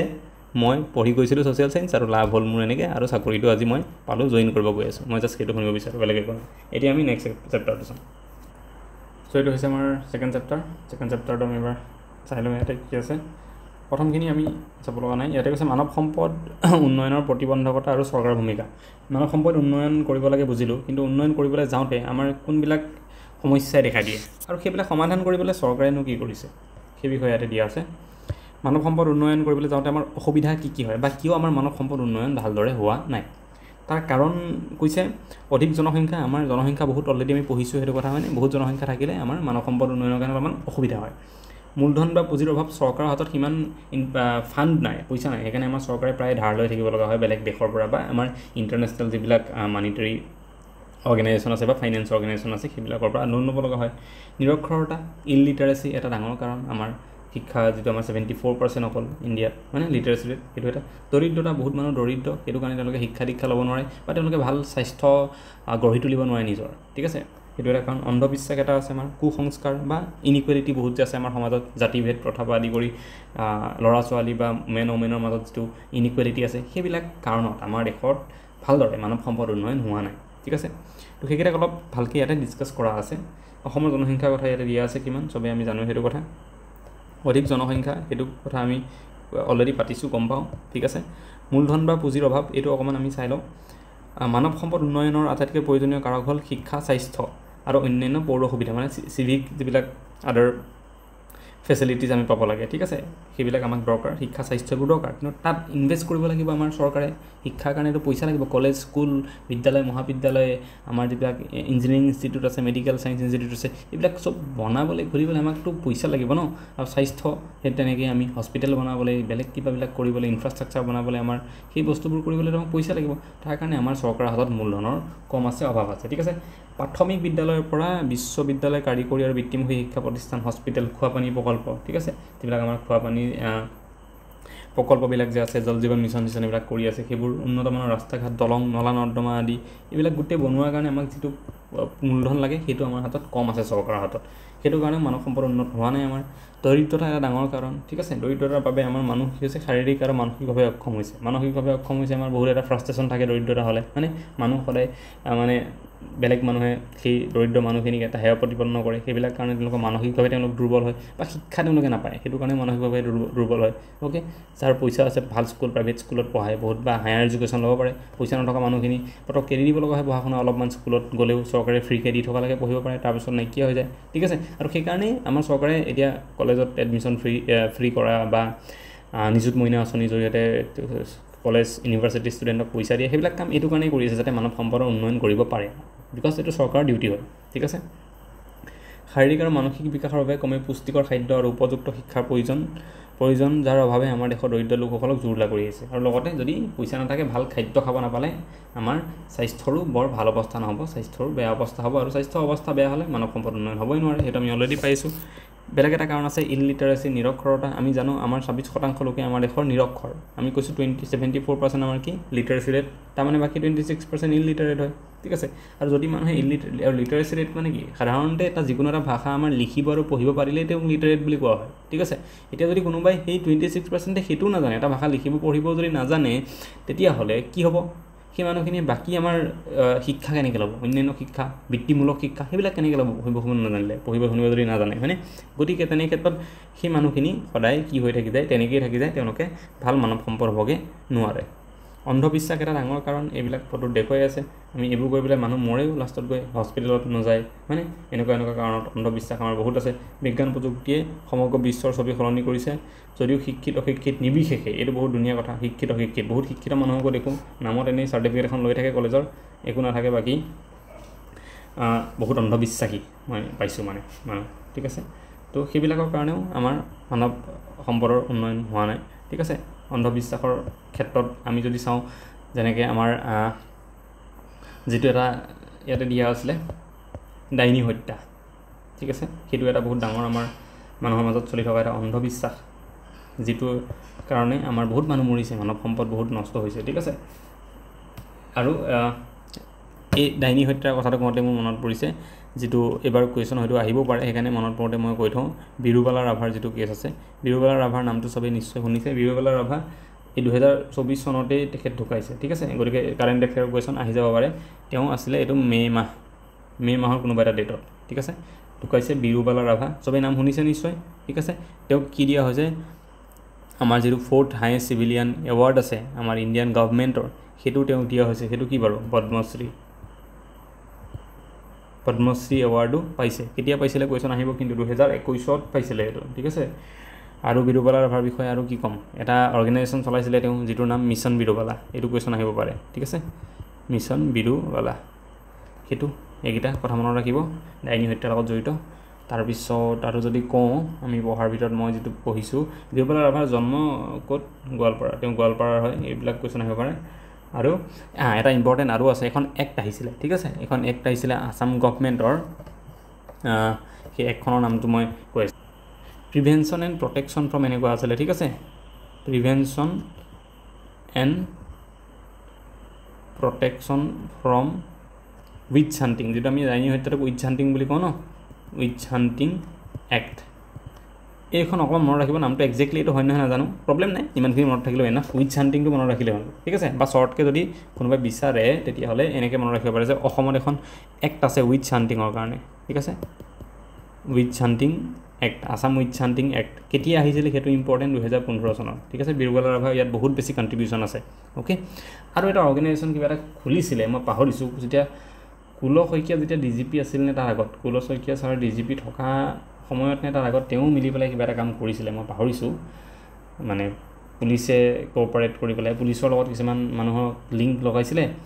গাঁৱত, আৰু সেই গাঁৱৰ মানুহবিলাকে যদি এনেকুৱা ডাইনী হত্যাৰ কেছ কিবা গম পায়, লগে লগে পুলিচক ফোন কৰি দিয়ে, এনেকুৱা এটা কিবা এটা কৰিছিলে, নামটো মই পাহৰিছোঁ। তো এইখিনি ইম্পৰ্টেণ্ট। উইচ হাণ্টিঙক লৈ পেলাই ইমানখিনি কথা কিয় ক'লোঁ, APSC বহুত ফেভাৰেট টপিক, কুৱেশ্যন সুধিয়ে থাকে। আমাৰ ADREটো বিশেষকৈ বিৰুবালা ৰাভাৰ যিহেতু মৃত্যু হৈছে তেখেতৰ এই বছৰ, গতিকে কুৱেশ্যন অহাৰ চান্স আছে, অ'কে। তো অন্ধবিশ্বাস, বিষমতা, এইটো ইনইকুৱেলিটিৰ কথা আমি পাতি আছোঁ ইয়াতে, অ'কে। তো ইনইকুৱেলিটি আমাৰ আছে বিভিন্ন ধৰণৰ, ধৰ্মীয় বিষমতা আছে আমাৰ, হয়নে? ধৰ্মক লৈ বেলেগ ধৰ্ম হ'লে বেলেগ ধৰ্মৰ লগত অলপমান ডিছক্ৰিমিনেশ্যন কৰা দেখা যায়, ভাষাভিত্তিক, অ'কে। আমি বেলেগত নৰ্থ ইষ্টৰ মানুহ দিল্লী চিল্লীত গ'লে বহুত বেছি বিষমতা হোৱা দেখা যায়, তাত জাতি গোষ্ঠী লিংগক লৈ পেলাই এটা বহুত ইম্পৰ্টেণ্ট সেইটো, হয়নে? যিটো আমাৰ জেণ্ডাৰ বায়াছনেছ আছে সমাজত, মহিলা হ'লে বেছি কাম কৰিব নালাগে, সোনকালে বিয়া দিব লাগে, এনেকুৱা যিবিলাক কথা আছে, সেইবিলাকৰ কাৰণেও হিউমেন ৰিচোৰ্চ আমাৰ আগবাঢ়ি যোৱা নাই। যিজনী ছোৱালী হয়তো বহুত ভাল কাম কৰিব পাৰিলেহেঁতেন আমাৰ দেশৰ কাৰণে, কিন্তু সেই ছোৱালীজনীক বিয়া দি পেলাই থৈ দিয়া হয় ঘৰতে হাউচৱাইফ কৰি পেলাই। এনেকুৱাবিলাক বিভিন্ন ধৰণৰ বিষমতাৰ কাৰণেও আমাৰ দেশত মানৱ সম্পদৰ উন্নয়ন হোৱা নাই, ঠিক আছে। মানৱ সম্পদ উন্নয়নত চৰকাৰৰ কি ভূমিকা আছে, চৰকাৰে কি কাম কৰিব লাগিব, সেই বিষয়ে দিয়া আছে। শিক্ষা ক্ষেত্ৰত বহুতখিনি কাম কৰিব লগা চৰকাৰ আছে, কাৰণ আমি অলৰেডি পঢ়িছোঁ যে স্বাস্থ্য, শিক্ষা আৰু প্ৰশিক্ষণ, এই তিনিটা ইম্পৰ্টেণ্ট হয় মানৱ সম্পদ উন্নয়নৰ বাবে, ঠিক আছে। আৰু তাৰ কাৰণে আমাৰ চৰকাৰে বিভিন্ন কাম কৰিছে, বিদ্যালয় মহাবিদ্যালয়ৰ পৰা আদি কৰি। আৰু 2009 চনত যিখন আমাৰ ৰাইট টু এডুকেশ্যন এক্ট আছে, সেইখন আহিছিলে, হয়নে? এইটো চবেই জানো, বহুতবাৰ পালোঁ আমি এতিয়ালৈকে, চব মুখস্থ হৈ গৈছে চাগে, ইম্পৰ্টেণ্ট সেইটো। তাৰপিছত আমাৰ সৰ্বশিক্ষা মিছন আৰু ৰাষ্ট্ৰীয় মাধ্যমিক শিক্ষা, যিটো আমাৰ RMSA আছে, ঠিক আছে, ৰাষ্ট্ৰীয় মাধ্যমিক শিক্ষা অভিযান RMSA, এইবিলাকৰ আণ্ডাৰত বিভিন্ন ধৰণৰ কাম কৰি থকা হৈছে শিক্ষাৰ উন্নতিৰ কাৰণে, ঠিক আছে আৰু ডাঙৰ ডাঙৰ আমাৰ ইনষ্টিটিউটবিলাকো এইবোৰ বনোৱা হৈছে এখন NIT শিলচৰৰ ফটো আৰু এখন আমাৰ IIT গুৱাহাটী ঠিক আছে কিন্তু যিমানে IIT NIT AIIMS medical college বনাই নাথাকক কোনো লাভ নাই যদি LP স্কুল লেভেলত LP ME লেভেলত যদি শুধৰণি নকৰে তাতে যদি প্ৰডাকশ্যনটো বহুত গেলা হয় তেতিয়াহ'লে লাভ নাই ঠিক আছে এইবিলাক প্ৰেক্টিকেল কথা আৰু বাকী ইয়াত দিয়াখিনি কিতাপত দিয়া কথা যদি বেছটো ভাল নহয় পিছত IIT খুলি লাভ নাই ওকে চ' ইয়াতে বেলেগ নাই আৰু খাদ্য ক্ষেত্ৰ স্বাস্থ্য আৰু খাদ্য ক্ষেত্ৰ তো খাদ্য ভাল পাব লাগিব নহ'লে স্বাস্থ্য ভাল নহয় যেন মানুহৰ বহুত দৰিদ্ৰতা আমি কাৰণটোত পঢ়িছিলোঁ দৰিদ্ৰ হোৱাৰ কাৰণে বহুতে ভালকৈ মানে নিউট্ৰিচিয়াছ খাদ্য মানে অসমীয়াত কি আছিলে এইটো পাহৰিছোঁ মই নিউট্ৰিশ্যনটো তো নিউট্ৰিশ্যন থকা খাদ্য যদি খাব নোৱাৰে স্বাস্থ্যকৰ বা পুষ্টিকৰ খাদ্য যদি খাব নোৱাৰে তেতিয়াহ'লে আমাৰ স্বাস্থ্য ভাল নাথাকে বা খাদ্য যদি খাব নাপায় তেতিয়াও স্বাস্থ্য ভাল নাথাকে আৰু কিয় নাপায় বিকজ দৰিদ্ৰতা এটা ডাঙৰ সমস্যা আমাৰ দেশত আছে ঠিক আছে গতিকে সেইটো ইম্পৰ্টেণ্ট খাদ্য ক্ষেত্ৰত এইটো চৰকাৰে কাম কৰিব লাগিব আৰু স্বাস্থ্যৰ ক্ষেত্ৰতো কৰিব লাগিব স্বাস্থ্যৰ ক্ষেত্ৰত চৰকাৰে বিভিন্ন কাম কৰিছে হস্পিটেল কিবা কিবি এতিয়াতো মেডিকেল কলেজ বহুত খুলিছে আমাৰ হয়নে এইবিলাক কাম কৰি আছে বিভিন্ন স্কিমবিলাক আছে আমাৰ তাৰ কাৰণে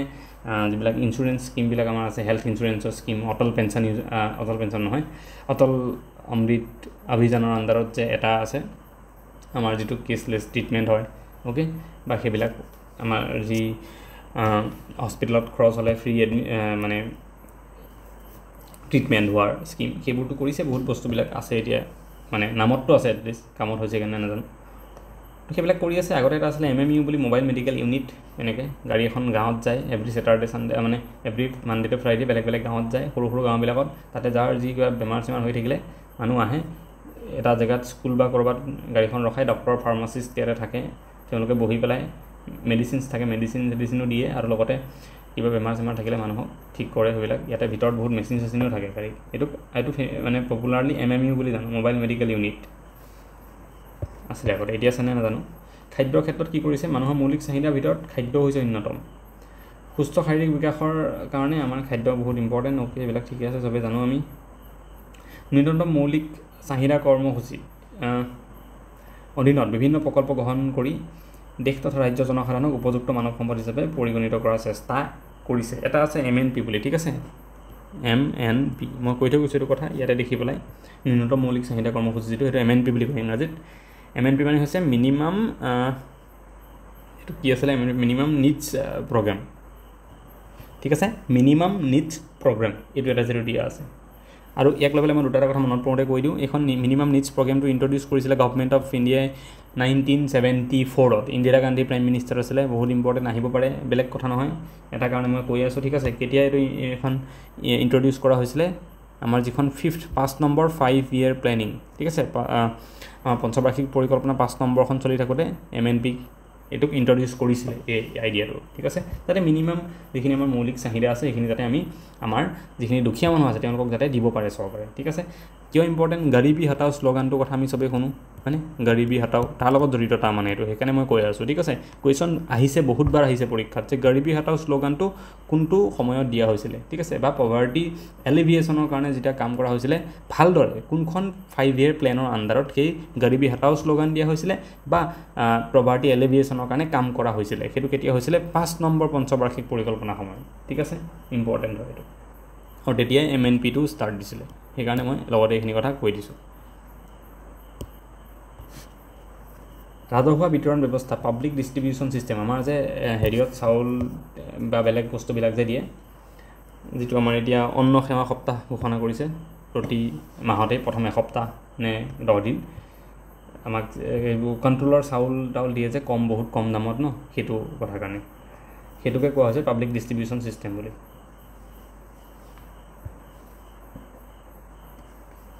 ইয়াতে এখনখিনি পঢ়ি দিছোঁ মই PDS ছিষ্টেম বুলি কয় ঠিক আছে পাব্লিক ডিষ্ট্ৰিবিউশ্যন ছিষ্টেম PDS ছিষ্টেমৰ অধীনত দেশৰ খাদ্য সামগ্ৰীসমূহ সকলো জনসাধাৰণে যাতে যথাযথ পৰিমাণে একে দৰত লাভ কৰিব পাৰে তাৰ বাবে জিলা প্ৰশাসনে ভাৰতীয় খাদ্য নিগম এইটো কি FCI food corporation of India সমবায় সমিতিসমূহ যিবিলাক আছে আৰু সুলভ মূল্য দোকানসমূহৰ জৰিয়তে প্ৰয়োজনীয় ব্যৱস্থা হাতত লৈছে যুদ্ধ বিগ্ৰহৰ সময়ত বা যিকোনো প্ৰাকৃতিক দুৰ্যোগ যেনে বানপানী ভূমিকম্প এইবিলাকৰ সময়ত যাতে ধনী দুখীয়া সমন্বিত সকলোৱে খাদ্য পাব পাৰে ঠিক আছে যেনেকৈ আমাৰ কোভিড হৈছিলে কোভিডৰ সময়ত আমাৰ প্ৰধানমন্ত্ৰী গৰীব কল্যাণ অন্ন যোজনা এইটো হয়নে এইখন স্কিম আনিছিলে আৰু ইয়াৰ জৰিয়তে সকলোকে কম কম দামত চাউল দালি এইবিলাক বস্তু দিয়া হৈছিলে ঠিক আছে বানপানী সময়তো দিয়া হয় যাতে সকলোৱে খাদ্য পায়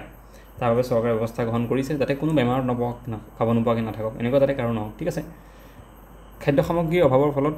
অত্যাধিক মূল্যবৃদ্ধি ভেজাল খাদ্য প্ৰস্তুতকৰণ বয় বস্তুৰ কৃত্ৰিম নাটনি আদি সমস্যাৰ সৃষ্টি হয় সেয়েহে উপযুক্ত পৰিমাণে গুণসম্পন্ন খাদ্য সামগ্ৰী মজুত কৰি ৰখাটো চৰকাৰৰ গুৰু দায়িত্ব আমাৰ কি হয় কেতিয়াবা বহুত বেছি খাদ্যৰ চাহিদা হ'লে ডিমাণ্ড বহুত বেছি হ'লে তেতিয়া কি হয় বস্তুৰ দাম বাঢ়ি যায় তো দাম বাঢ়িলে চৰকাৰে কি কৰে নিজৰ লগত থকা বস্তু যিবোৰ আছে সেইবিলাক ছাপ্লাইটো বঢ়াই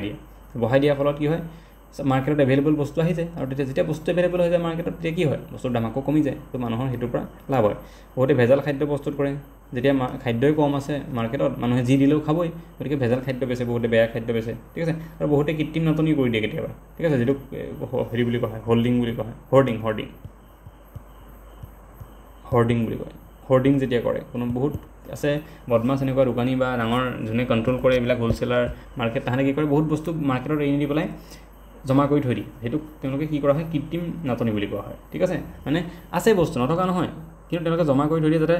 মাৰ্কেটত বস্তুটো কম থাকক আৰু তাৰ ডিমাণ্ড বাঢ়ি যাওক পূৰা ঠিক আছে ডিমাণ্ড বঢ়াৰ লগে লগে কি হ'ব তেতিয়া বস্তু ছাপ্লাই কম থাকিব ডিমাণ্ড যেতিয়া বেছি থাকিব তাৰ দাম বাঢ়ি যাব আৰু যেতিয়া দাম বাঢ়ে লাহেকৈ তাহাঁতে মাৰ্কেটত বস্তু ওলাই পেলাই বহুত বেছি দামত বিক্ৰী কৰে সেই বস্তুবিলাক আৰু সেইটো নকৰিবৰ কাৰণে আমাৰ লেবাৰ এক্ট কেইখনমান আহিছিলে নহয় 2019 চনত সেইকেইখনতো সেইবিলাক কথাই কোৱা আছিলে সেয়েহে অ'কে চৰকাৰ গুৰু দায়িত্ব আৰু এইবিলাক কাম যেতিয়া চৰকাৰে কৰে আমি তাক কি বুলি কওঁ ফুড ছিকিউৰিটি মেইনটেইন কৰা বুলি কওঁ খাদ্য সুৰক্ষা চৰকাৰে দিয়া বুলি কওঁ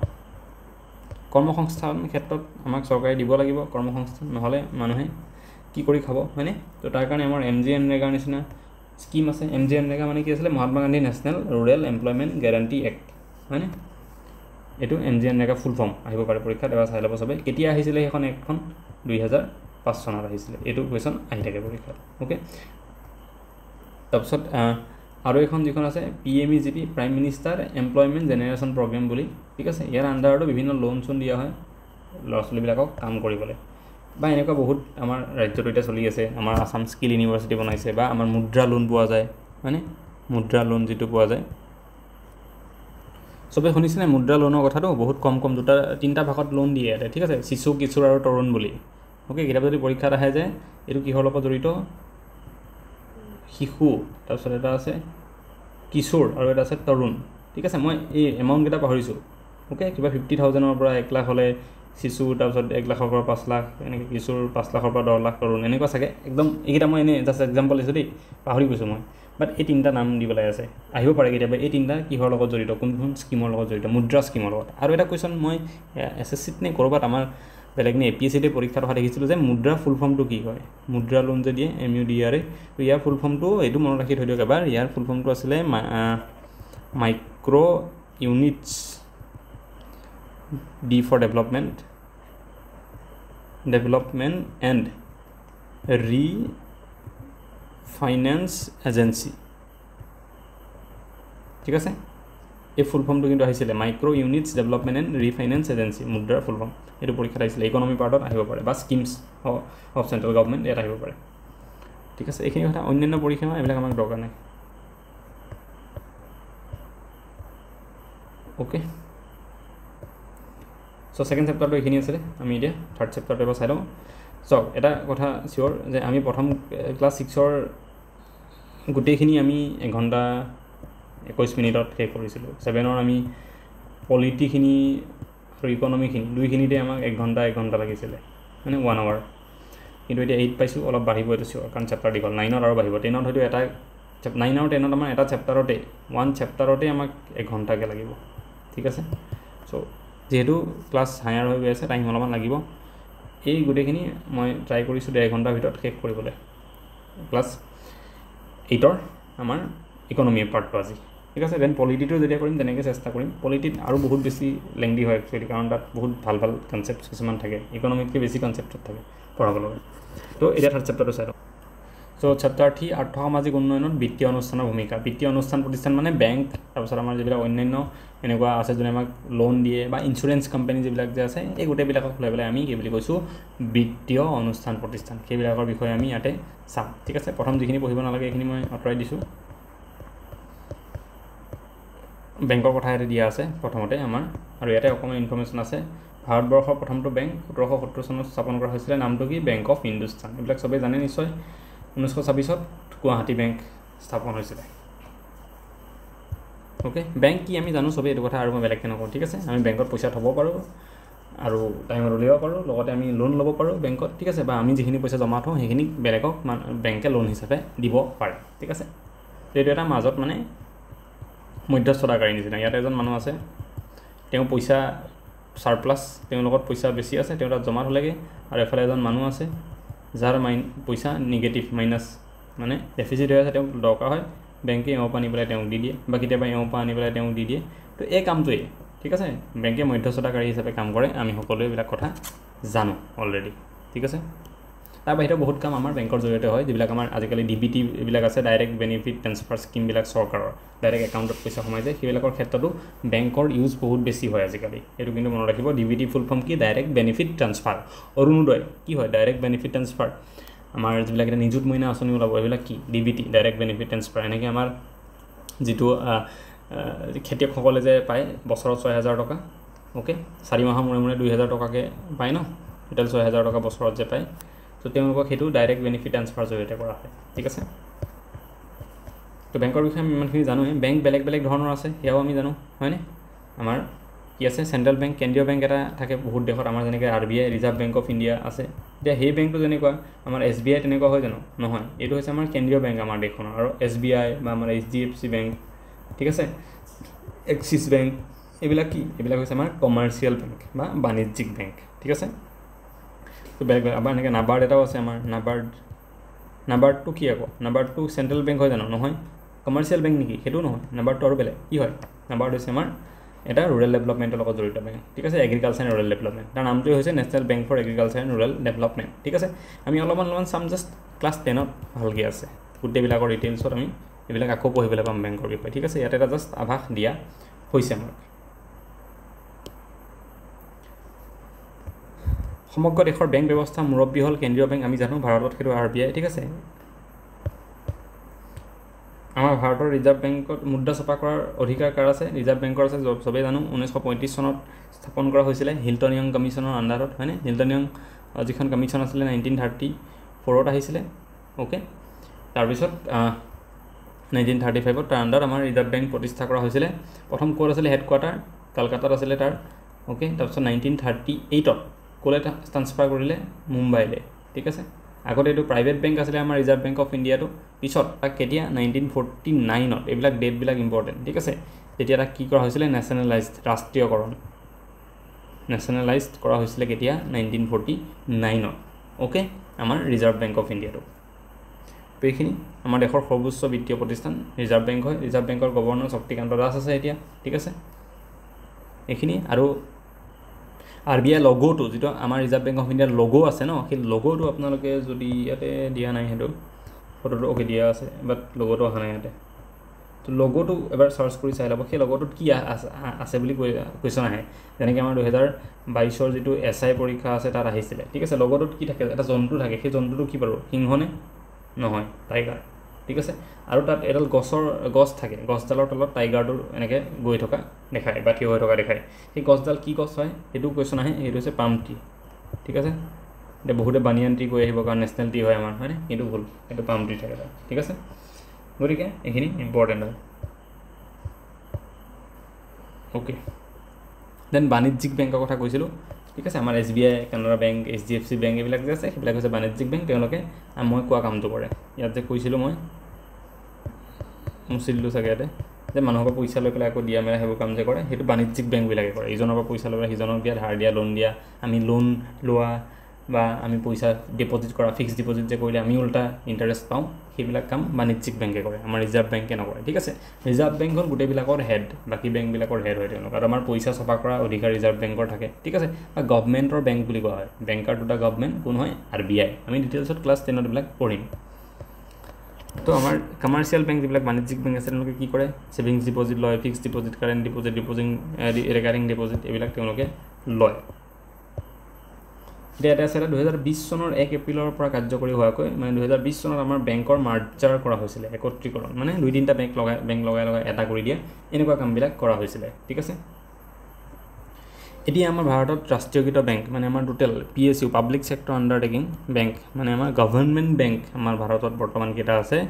12টা এইটো বহুত ইম্পৰ্টেণ্ট নাই আমাৰ বেংক একত্ৰীকৰণ মাৰ্জাৰ লাষ্ট কেতিয়া কৰা হৈছিল 2020 চনত বহুত বেছি ইম্পৰ্টেণ্ট এইটো ওকে আৰু 12টা বেংক আমাৰ এতিয়া নেশ্যনেলাইজড বেংক আছে ৰাষ্ট্ৰীয়কৃত বেংক আমাৰ কেইটা আছে 12টা এইখিনিতে আৰু এটা কথা কৈ দিওঁ বেংক ৰাষ্ট্ৰীয়কৰণ প্ৰথম কেতিয়া কৰা হৈছিলে প্ৰথম কেতিয়া কৰিছিলে ইন্দিৰা গান্ধীয়ে কৰিছিলে বেংক ৰাষ্ট্ৰীয়কৰণ কেতিয়া আছিল 1969ত কৰা হৈছিলে কেটা কৰিছিলে 14টা বেংক তাৰপিছত আকৌ এবাৰ কৰিছিল ঠিক আছে তাৰপিছত আকৌ কেতিয়া কৰিছিলে 1980ত কৰিছিলে 1980 এবাৰ কৰিছিলে 6টা ঠিক আছে দুটা ইন্দিৰা গান্ধী টাইমত হৈছিল এই ডেট বিলাক বহুত ইম্পৰ্টেণ্ট তো ইকোনমি এবিলাকে আৰু এনেকুৱা কোৱেশ্যনে আহিব ঠিক আছে তো 20টা বেংক আছিলে আমাৰ নেশ্যনেলাইজড এতিয়া মাৰ্জ কৰি আমাৰ আছেগে কেটা 12টা বেংক ঠিক আছে আগতে 20টা আছিলে এতিয়া আমাৰ 12টা আছেগে তো ইয়াৰ ভিতৰত আমাৰ SBI Punjab national bank bank of Baroda এইবিলাক আছে ঠিক আছে কাৰ লগত মাৰ্জাৰ কৰিছে আহিবও পাৰে তো সেইবিলাক যদি চাওঁ তেতিয়া হলে কানাড়া বেংকক মাৰ্জাৰ কৰিছে মই এবাৰ এনে জাস্ট যিকেইটা মনত আছে কৈ দিছোঁ ঠিক আছে কানাড়া বেংকক মাৰ্জাৰ কৰিছে সিন্ডিকেট বেংকৰ লগত ঠিক আছে চেন্ট্ৰেল বেংক অফ ইণ্ডিয়া যিটো আছে চেন্ট্ৰেল বেংক অফ ইণ্ডিয়া যিটো আছে তাক মাৰ্জাৰ কৰিছে হেৰিৰ লগত এলাহাবাদ বেংকৰ লগত আৰু তিনটা কৰিছে পাঞ্জাব নেশ্যনেল বেংক তাৰপিছত অৰিয়েণ্টেল বেংক আৰু ইউনিয়ন বেংক ঠিক আছে এই তিনটা কৰিছে এই গোটেইকেইটা ইম্পৰ্টেণ্ট দেই আহি যাব পাৰে ঠিক আছে 1 নম্বৰ 2 নম্বৰ মাৰ্জাৰ 3 নম্বৰ মাৰ্জাৰটো ক'লোঁ মই এইকেইটা তাৰপিছত আৰু কৰিছিলে সৰি এইটো ইউনিয়ন বেংক নহয় ইউনাইটেড বেংক ঠিক আছে মই মানে ট্ৰিক লগাই পেলাই মনত ৰাখিছিলোঁ সেইটো কাৰণে ইউনাইটেড বেংক এইকেইটা পাঞ্জাব অৰিয়েণ্টেল আৰু ইউনাইটেড বেংক ঠিক আছে আৰু এটা মাৰ্জাৰ হৈছিলে 4 নম্বৰটো আছিলে সেইটো আছিলে কৰ্পোৰেশ্যন বেংক অন্ধ্ৰ বেংক আৰু ইউনিয়ন বেংক এই মাৰ্জাৰ কেইটা পাৰিলে মনত ৰাখি যাব কৰবাত যদি কুৱেশ্যন আহে ভাল হৈ যাব ঠিক আছে আৰু এইটো চেন্ট্ৰেল বেংক মাৰ্জ হোৱা নাই ঠিক আছে এইটো মাৰ্জ হৈছিলে হেৰিটো এইটো আছিলে ইণ্ডিয়ান বেংক এইকেইটা এনেকৈ মাৰ্জাৰ হৈছিলে ঠিক আছে পাঞ্জাব নেশ্যনেল বেংকৰ লগত কি হৈছিলে ইউনাইটেড বেংক আৰু অৰিয়েণ্টেল বেংক ইণ্ডিয়ান বেংকৰ লগত এলাহাবাদ বেংক কানাড়া বেংকৰ লগত সিন্ডিকেট বেংক হৈছিলে আৰু কৰ্পোৰেশ্যন বেংক অন্ধ্ৰ বেংক আৰু ইউনিয়ন বেংক এইকেইটা মাৰ্জাৰ হৈছিলে আৰু এটা মাৰ্জাৰ হৈছিলে ইয়াতে Dena Bank Vijaya Bank plus Bank of Baroda এইকেইটাও মাৰ্জাৰ হৈছিলে এতিয়ালৈকে মোৰ এইখিনি মনত আছে আৰু যদি হৈছিলে নাজানো এইকেইটাও যদি কিবাকৈ মনত ৰাখি ল'ব পাৰে ইম্পৰ্টেণ্ট ঠিক আছে ভাল হ'ব ওকে মই তেতিয়া কৰিছিলোঁ ইমান ডেপ্থত মানে SSC পৰীক্ষা দিম বুলি ভাবিছিলোঁ সেইটো কাৰণে নহ'লে আমাৰ ষ্টেটত ইমানো নাহে বাট মনত ৰাখিব পাৰিলে ভাল কথা বেংক মাৰ্জাৰ কথাটো যিহেতু আমাৰ ইয়াতে আছে 2020 চনত হৈছিলে মনত ৰাখিম এতিয়া 12টা আমাৰ ৰাষ্ট্ৰীয়কৃত বেংক আছে 12 এই নাম্বাৰটো বহুত ইম্পৰ্টেণ্ট ঠিক আছে বাকী এইবিলাক উল্লেখযোগ্য বেংক আমাৰ ইয়াতে আছে তাৰপিছত এটা আছে ঔদ্যোগিক বিনিয়োগ বেংক ইণ্ডাষ্ট্ৰিয়েল ইনভেষ্টমেণ্ট বেংক এটা আছে ইণ্ডাষ্ট্ৰীৰ লগত যোনে ইনভেষ্ট কৰে সেইটোৱে ইণ্ডাষ্ট্ৰিয়েল ইনভেষ্টমেণ্ট বেংক ঠিক আছে কিন্তু 2012 চনৰ কেন্দ্ৰীয় বাজেটত উদ্যোগ আৰু বিনিয়োগ বেংক বন্ধ বুলি ঘোষণা কৰা হয় এইটো ইম্পৰ্টেণ্ট নাই কিন্তু এই বেংকটো এতিয়া বন্ধ হৈ গ'ল ঠিক আছে 1985 হৈছিলে এইটো মানে ইণ্ডাষ্ট্ৰীবিলাকত ইনভেষ্ট কৰিবৰ কাৰণে এই বেংকটো দিয়া হৈছিলে চৰকাৰৰ ফালৰ পৰা খোলা হৈছিলে যাতে ইণ্ডাষ্ট্ৰীবিলাকত আমি ইনভেষ্ট কৰিব পাৰোঁ যিবিলাক আমাৰ ইণ্ডাষ্ট্ৰী আছে তাত পইচা যদি দৰকাৰ হয় এই বেংকৰ পৰা তেওঁলোকে ঋণ ল'ব পাৰে সেই ডাঙৰ উদ্যোগবিলাকে ঠিক আছে কিন্তু ইম্পৰ্টেণ্টটো হ'ল 2012 চনত বন্ধ বুলি ঘোষণা কৰিছে ইয়াক 2012 চনৰ যিখন বাজেট এইকেইটা কথা যিকেইটা মই ক'লোঁ ইয়াতে দিয়া আছে আঞ্চলিক গ্ৰাম্য বেংকসমূহ ভাৰতৰ কেন্দ্ৰীয় চৰকাৰ ৰাজ্য চৰকাৰ আৰু ৰাষ্ট্ৰীয়কৃত বাণিজ্যিক বেংকৰ অংশীদাৰিত্ব তথা বিত্তীয় সাহায্য ভিত্তিত প্ৰতিষ্ঠিত কিছুমান আছে আমাৰ আঞ্চলিক গ্ৰাম্য বেংক ৰিজনেল ৰুৰেল বেংক যেনেকৈ আমাৰ অসম গ্ৰামীণ বিকাশ বেংক সেইটো এটা কি হয় ৰিজনেল ৰুৰেল বেংক ঠিক আছে তো 1975ত আমি জানো ৰিজনেল ৰুৰেল বেংকবিলাক প্ৰতিষ্ঠা কৰা হৈছিলে ঠিক আছে ফাৰ্ষ্ট ৰিজনেল ৰুৰেল বেংক কোনটো আছিলে চবেই এবাৰ কমেণ্ট কৰি ক'ব পাৰে মই নকওঁ আজি সেইটো কৈ থাকোঁ যেতিয়া হয় সেইটো কথা আৰু এই ৰিজনেল ৰুৰেল বেংক এটা যেতিয়া থাকে তাত কোনে কোনে ইনভেষ্ট কৰে পইচা প্ৰথমে তাত ইনভেষ্টমেণ্ট কৰে গভৰ্ণমেণ্ট চেণ্ট্ৰেল গভৰ্ণমেণ্ট কৰে ষ্টেট গভৰ্ণমেণ্টে কৰে আৰু যিকোনো এটা আমাৰ এই 12টা ৰাষ্ট্ৰীয়কৃত বেংক যে আছে তাহাঁতেও এটা ইনভেষ্টমেণ্ট কৰে তেনেকৈ আমাৰ ৰিজনেল ৰুৰেল বেংকবিলাক চলি থাকে ঠিক আছে সব ৰিজনেল ৰুৰেল বেংক যিবিলাক আছে তাতে আমাৰ চেণ্ট্ৰেল গভৰ্ণমেণ্টৰ কি থাকে চেণ্ট্ৰেল গভৰ্ণমেণ্টৰ 50% শ্বেয়াৰ থাকে 50% পইচা তেওঁলোকে দি পেলাই আৰম্ভ কৰে বেংকটো আৰু আমাৰ ষ্টেট গভৰ্ণমেণ্ট যে থাকে ষ্টেট গভৰ্ণমেণ্টে কিমান দিয়ে পইচা ষ্টেট গভৰ্ণমেণ্টবিলাকে 15% পইচা দিয়ে ঠিক আছে আৰম্ভ কৰিবলৈ আৰু যিকোনো এটা ৰাষ্ট্ৰীয়কৃত বেংকে নেশ্যনেলাইজ যিকোনো এটা বেংকে বাকী পইচা দিয়ে কিমান 35% পইচা দিয়ে বেংকটো আৰম্ভ কৰিবলৈ যেনেকৈ আমাৰ অসম গ্ৰামীণ বিকাশ বেংকৰ কথা যদি কওঁ SGVK যিটো আছে তাতে অবভিয়াছলি চেণ্ট্ৰেল গভৰ্ণমেণ্টে 50% ফাণ্ডিং দিয়ে আৰু 15% কোনে দিয়ে আমাৰ ষ্টেট গভৰ্ণমেণ্টে দিয়ে বাকী 35% যিকোনো এটা নেশ্যনেল বেংকে দিয়ে ঠিক আছে সব ৰিজনেল বেংকক লৈ বেলেগ বেলেগ হ'ব পাৰে এইটো এতিয়া আমাৰ অসমৰ আসাম গ্ৰামীণ বিকাশ বেংকটোত বাকী 35% ইনভেষ্টমেণ্ট কোনে কৰে পাঞ্জাৱ নেশ্যনেল বেংকে কৰে ঠিক আছে তো এইবিলাক একদম ভাল ডেপ্থত যদি গুচি যোৱা হয় কুৱেশ্যন তেতিয়াহ'লে বহুত বঢ়িয়া কুৱেশ্যন বনিব এইবিলাক এই পাৰ্চেণ্টেজ কেইটা যে SSC পৰীক্ষাত সোধে আমাৰ ইয়াতে মই এগেইন কৈছোঁ ইমান ডেপ্থত মই অহা দেখা নাই বাট মই এইটোৱে কৰোঁ যে মোৰ যিখিনি আছে নলেজ মই দি দিব চেষ্টা কৰোঁ সমবায় বেংক যিটো আমাৰ কোঅপাৰেটিভ বেংক অ'কে আমাৰ দেশৰ গ্ৰাম্য অঞ্চলত বাস কৰা দুখীয়া শ্ৰেণীৰ লোকসকলৰ মহাজনৰ পৰা শোষণ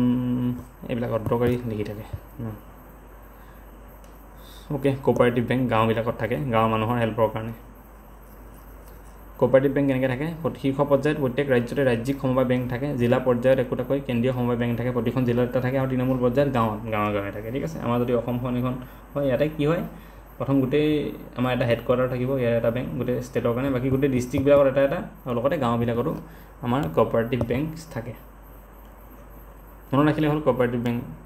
কনচেপ্টটো ভূমি উন্নয়ন বেংক লেণ্ড ডেভেলপমেণ্ট বেংক যিটোক আমি LDB বুলি শ্বৰ্টকৈ কওঁ ইকনমিক্সত তেতিয়া আমি পঢ়োঁ ঠিক আছে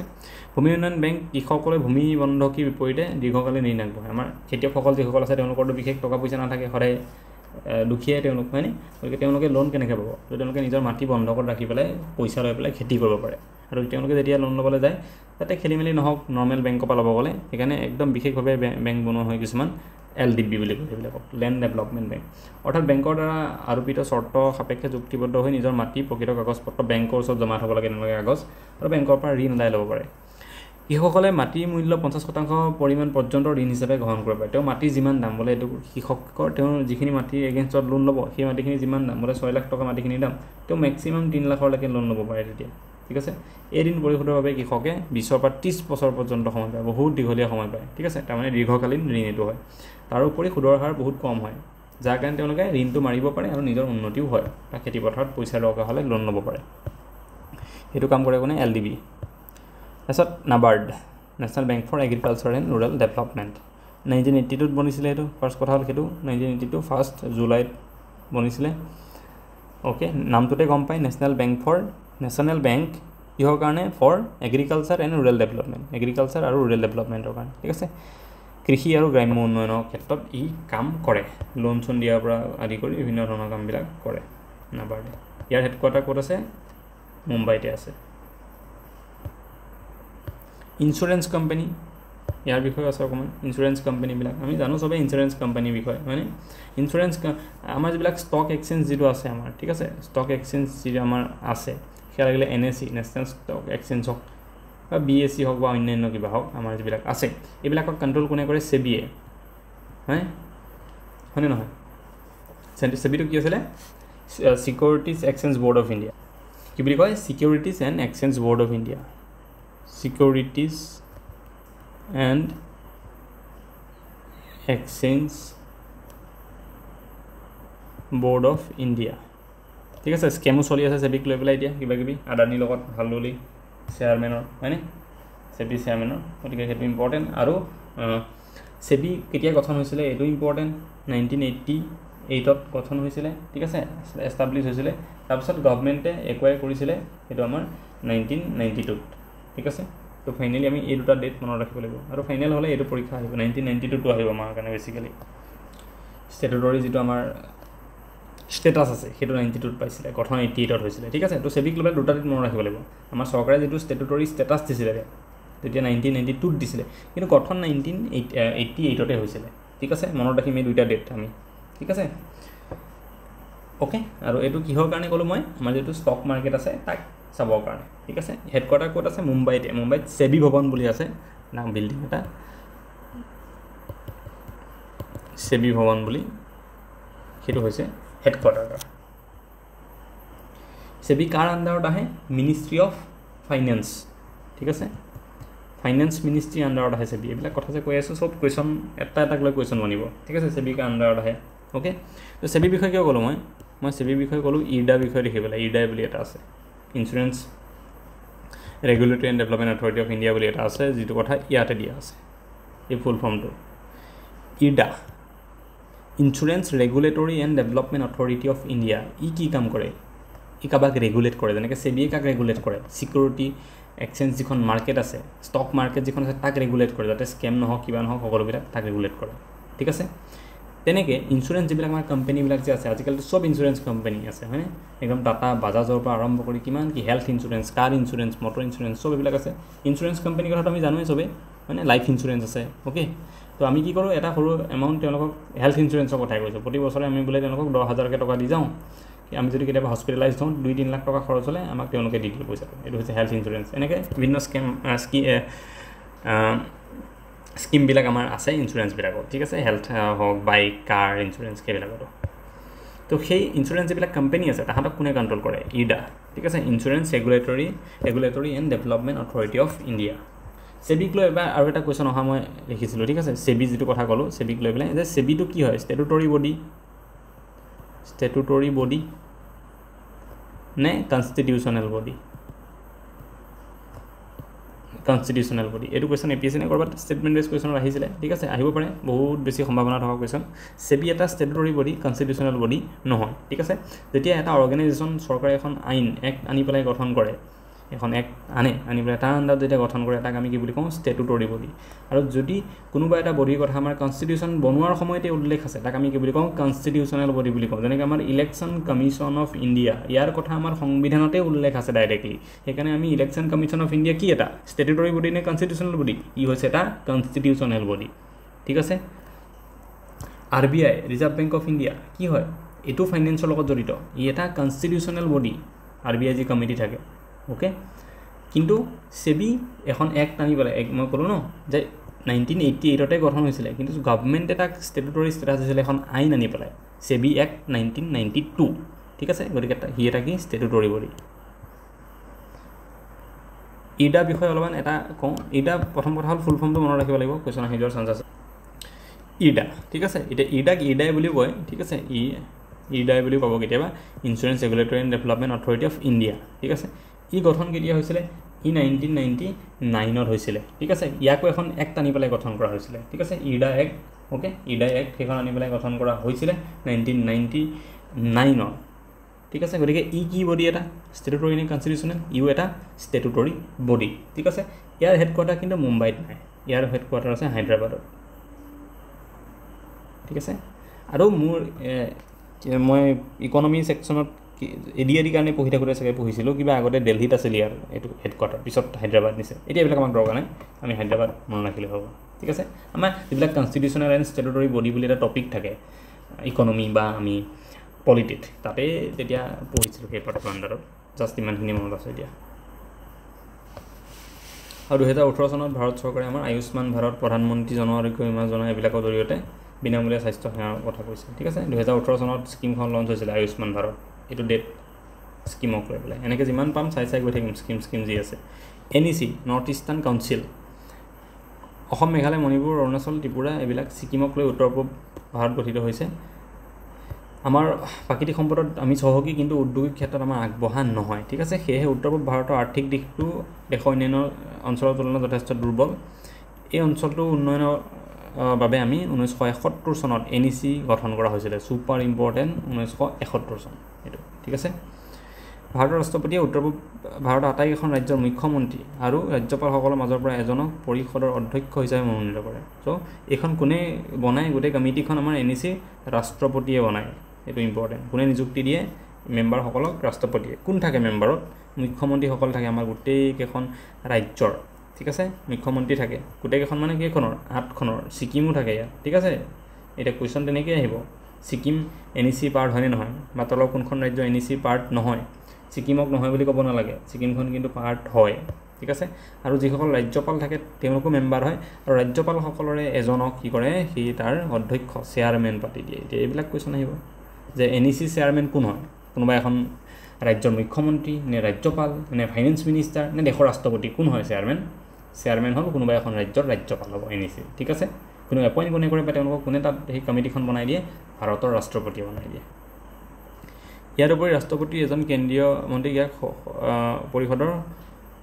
সদস্য হ'ব লাগিছিল চাগে সদস্য হিচাপে মনোনীত কৰে ঠিক আছে লগতে এজন কেন্দ্ৰীয় পৰিষদ আমাৰ চেণ্ট্ৰেল যিবিলাক মিনিষ্টাৰ আছে ন তেওঁলোকৰ কোনোবা এজনক ইয়াৰ এজন মেম্বাৰ হিচাপেও দি থৈ দিয়ে NECৰ মুখ্য কাৰ্যালয় ক'ত আছে শ্বিলঙত এইটো কুৱেশ্যন আহিব শ্বিলঙত আছে 71ত হৈছিলে 71 NEC ঠিক আছে 8খন ৰাজ্য আছে 7খন নহয় লক্ষ্য উদ্দেশ্য আমি এইবিলাক নপঢ়োঁ নেট ফি চবেই শুনিছোঁ গুৱাহাটী গণেশগুৰিত বিল্ডিংটো হয়তো দেখিছোঁ বহু ডাঙৰকৈ এটা বিল্ডিং আছে আমাৰ যিটো কি বুলি লিখা থাকে নেট ফি FI মানে কি ফাইনেন্স ঠিক আছে নেট ফি কৰ্পৰেশ্যন একচুৱেলি আমি শ্বৰ্টকৈ নেট ফি বুলি কওঁ বাট নেট ফি কৰ্পৰেশ্যন লিমিটেড নেট ফি CL এনেকৈ যদি একদম ফুল ফৰ্মটো চাওঁ ভালকৈ এইটো যিটো লিখা আছে ফুল ফৰ্ম আহিব again north eastern development finance corporation limited উত্তৰ পূব বিত্তীয় উন্নয়ন বিত্তীয় নিগম কেতিয়া হৈছিলে 1995ত হৈছিলে ঠিক আছে প্ৰধান কাৰ্যালয় ক'ত আছে গুৱাহাটীত আমাৰ গুৱাহাটীত যিটো জিটেক আছে ন গুৱাহাটী টি অপশ্যন চেণ্টাৰ যে আছে তাৰে অপজিটত আছে এইটো অফিচটো ক্ষুদ্ৰ উদ্যোগ কুটিৰ শিল্প এইবিলাকৰ কাৰণে হেল্প কৰে ঋণ দিয়ে ঠিক আছে আমাৰ এই কুটিৰ শিল্প তাঁতশাল সৰু মাটি বাচন বৰ্তন বনোৱা কিবা উদ্যোগ যদি থাকে তাক হেল্প কৰে কোনে নেট ফিয়ে বাকী আমি আৰু জানিব নালাগে ইয়াত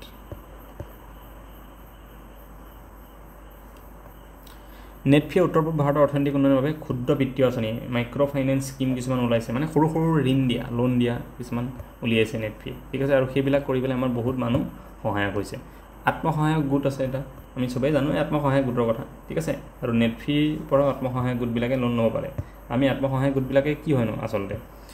অকলে নোৱাৰে গতিকে 10জনী 12জনী মানুহ বা 10জন 12জন মানুহ লগ হৈ পেলাই একেলগে কিবা এটা বিজনেছ ষ্টাৰ্ট দিয়ে সৰু সুৰা আৰু এটা লোন লয় তেওঁলোকে 1 লাখ 2 লাখ 5 লাখ টকাৰ আচাৰ বা কিবা এনেকৈ কাপোৰ বোৱা এনেকুৱা এটা ইণ্ডাষ্ট্ৰি গঢ়িলে তেওঁলোকে সেইটো কোৱা হয় আত্মসহায়ক গোট তেওঁলোকে নিজে গোটেইকেইগৰাকী মহিলাৰে বা পুৰুষৰে সহায় হয় তাৰ পৰা 2021 চনৰ জুলাই মাহলৈ অসমত ইমান আত্মসহায়ক গোট আছে ইয়াৰে ইমান মহিলাৰ হয় ঠিক আছে ডাটাবোৰ মই কৈ দিয়া নাই আৰু পঢ়ি চাব লাগিব নিজে মনত ৰাখিব পাৰিলে ভাল ৰাফলি আহি যাব পাৰে এইবোৰ আমি এবাৰ পঢ়ি ল'ব যদি নিজে বিচাৰে ইমান বুজোৱা কথা ইয়াতে নাই চ' লাষ্ট চেপ্টাৰটো আছে সেইটো আমি এবাৰ চাই লওঁ এইটো চেপ্টাৰত গ্ৰাহকৰ সজাগতাৰ কথা দিয়া আছে অধিকাৰৰ সুৰক্ষা আমি গ্ৰাহক হিচাপে যেতিয়া যিকোনো এটা বস্তু কিনো আমি কেনেকৈ সজাগ হ'ব লাগে ঠিক আছে যেনেকৈ আমি যে কওঁ ন যে আমি এক্সপায়াৰী ডেট চাই ল'ব লাগে যাতে বস্তুটো ঠিক আছে নাই ঠিক আছে সেই বস্তুবিলাক বা আমি ভুলকৈ এটা বস্তু কিনি আনিব নালাগে এনেই আমাক বোলে কৰিলে এইটো অৰ্গেনিক হয় বুলি কৈ পেলাই বহুত দাম লৈ পেলাই বেছি দিলে বস্তুটো কিন্তু আমি ভালকৈ গমেই নাপালোঁ অৰ্গেনিক হয়নে নহয় কিজানি আমাক কেমিকেল মিক্স থকা এটা বস্তুৱে দি দিলে হয়নে কিয় কৰিলে এনেকুৱা বিকজ আমি সজাগ নহয় এই সজাগতা আমাৰ অধিকাৰ কি আছে যদি আমাক ঠগে কোনোবাই আৰু সুৰক্ষা আমি ছিকিউৰিটিৰ কাৰণে কি কি ব্যৱস্থা আছে গ্ৰাহকৰ সেইবিলাক কথা এই চেপ্টাৰটোত লিখা আছে প্ৰথমবিলাক নৰ্মেল কথা চব আমি যিবিলাক জানো লিখা আছে অলৰেডি অ'কে ইয়াতেও বিশেষ নাই তেনেকুৱা ষ্টৰি দিয়া আছে এইবিলাক ষ্টৰিবিলাক আমি নপঢ়োঁ অ'কে আমি যিবিলাক এই চেপ্টাৰটো বেছি নাই সৰু সুৰা এটা দুটা কথা আছে সেইখিনি চাই ল'ম ঠিক আছে গ্ৰাহকসকল কিদৰে প্ৰতাৰিত হয় ইয়াতে দিয়া আছে ভেজাল বস্তু কিনি আনো কেতিয়াবা আমি তেনেকৈ প্ৰতাৰিত হওঁ হয়নে ধোকাটো খাওঁ বস্তু ওজন ভালকৈ নকৰে বেয়া বস্তু দি দিয়ে আমাক এইবিলাক আৰু অ'কে নকলি মান লগাই দিয়ে বেলেগ কোম্পানী বুলি বেলেগ কোম্পানী বস্তু বেছি দিয়ে আমি ভাল কোম্পানীটো বুলি কিনি আনো এনেকুৱা কিছুমান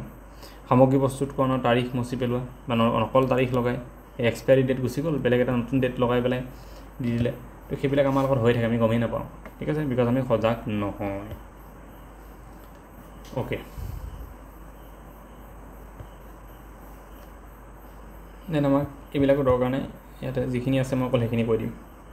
এইটো টেগলাইন জাগো গ্ৰাহক জাগো এইটো কিহৰ লগত জড়িত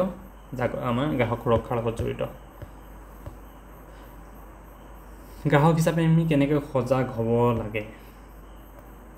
এইবিলাক আমি চবেই জানো ইয়াত মোৰ মতে চাব লগা নাই বিশেষ খালি এইখিনি অকণমান আমি জানি থ'ম এতিয়া ঠিক আছে MRP মানে কি বহুতে নাজানে এইটো কথা MRP মানে হ'ল উচ্চতম খুচুৰা মূল্য বা সৰ্বোচ্চ খুচুৰা মূল্য। সৰ্বোচ্চ খুচুৰা মূল্যৰ ওপৰত গ্ৰাহকে দৰদাম কৰিব পাৰে, কিতাপত লিখা আছে, ঠিক আছে। গতিকে কোনোবা যদি দোকানীয়ে কয় যে এইটো MRP হয়, দিবই লাগিব। আৰে MRP মিনিঙে হ'ল মেক্সিমাম কি ৰিটেইলাৰ প্ৰাইচ। ৰিটেইলাৰ কোন? সেই দোকানীজন। যে দোকানীজনে কৰা মেক্সিমাম প্ৰাইচ সেইটো ল'ব পাৰে, তাতকৈ বেছি ল'ব নোৱাৰে, কিন্তু তাতকৈ কম ল'ব পাৰে। যদি বিস্কুট এপেকেটৰ MRP 10 টকা লিখা থাকে, তাৰমানে তেওঁ 10 টকাতকৈ বেছি ল'ব নোৱাৰে, তাত কম পাৰে ল'ব। আমি দৰদাম কৰিব পাৰোঁ যে 8 টকা দি দিওঁ, ঠিক আছে। কিন্তু আমি আৰু দোকানী আমাক এনেকৈ দেখায় MRP ইয়াতে লিখা আছে এইটো,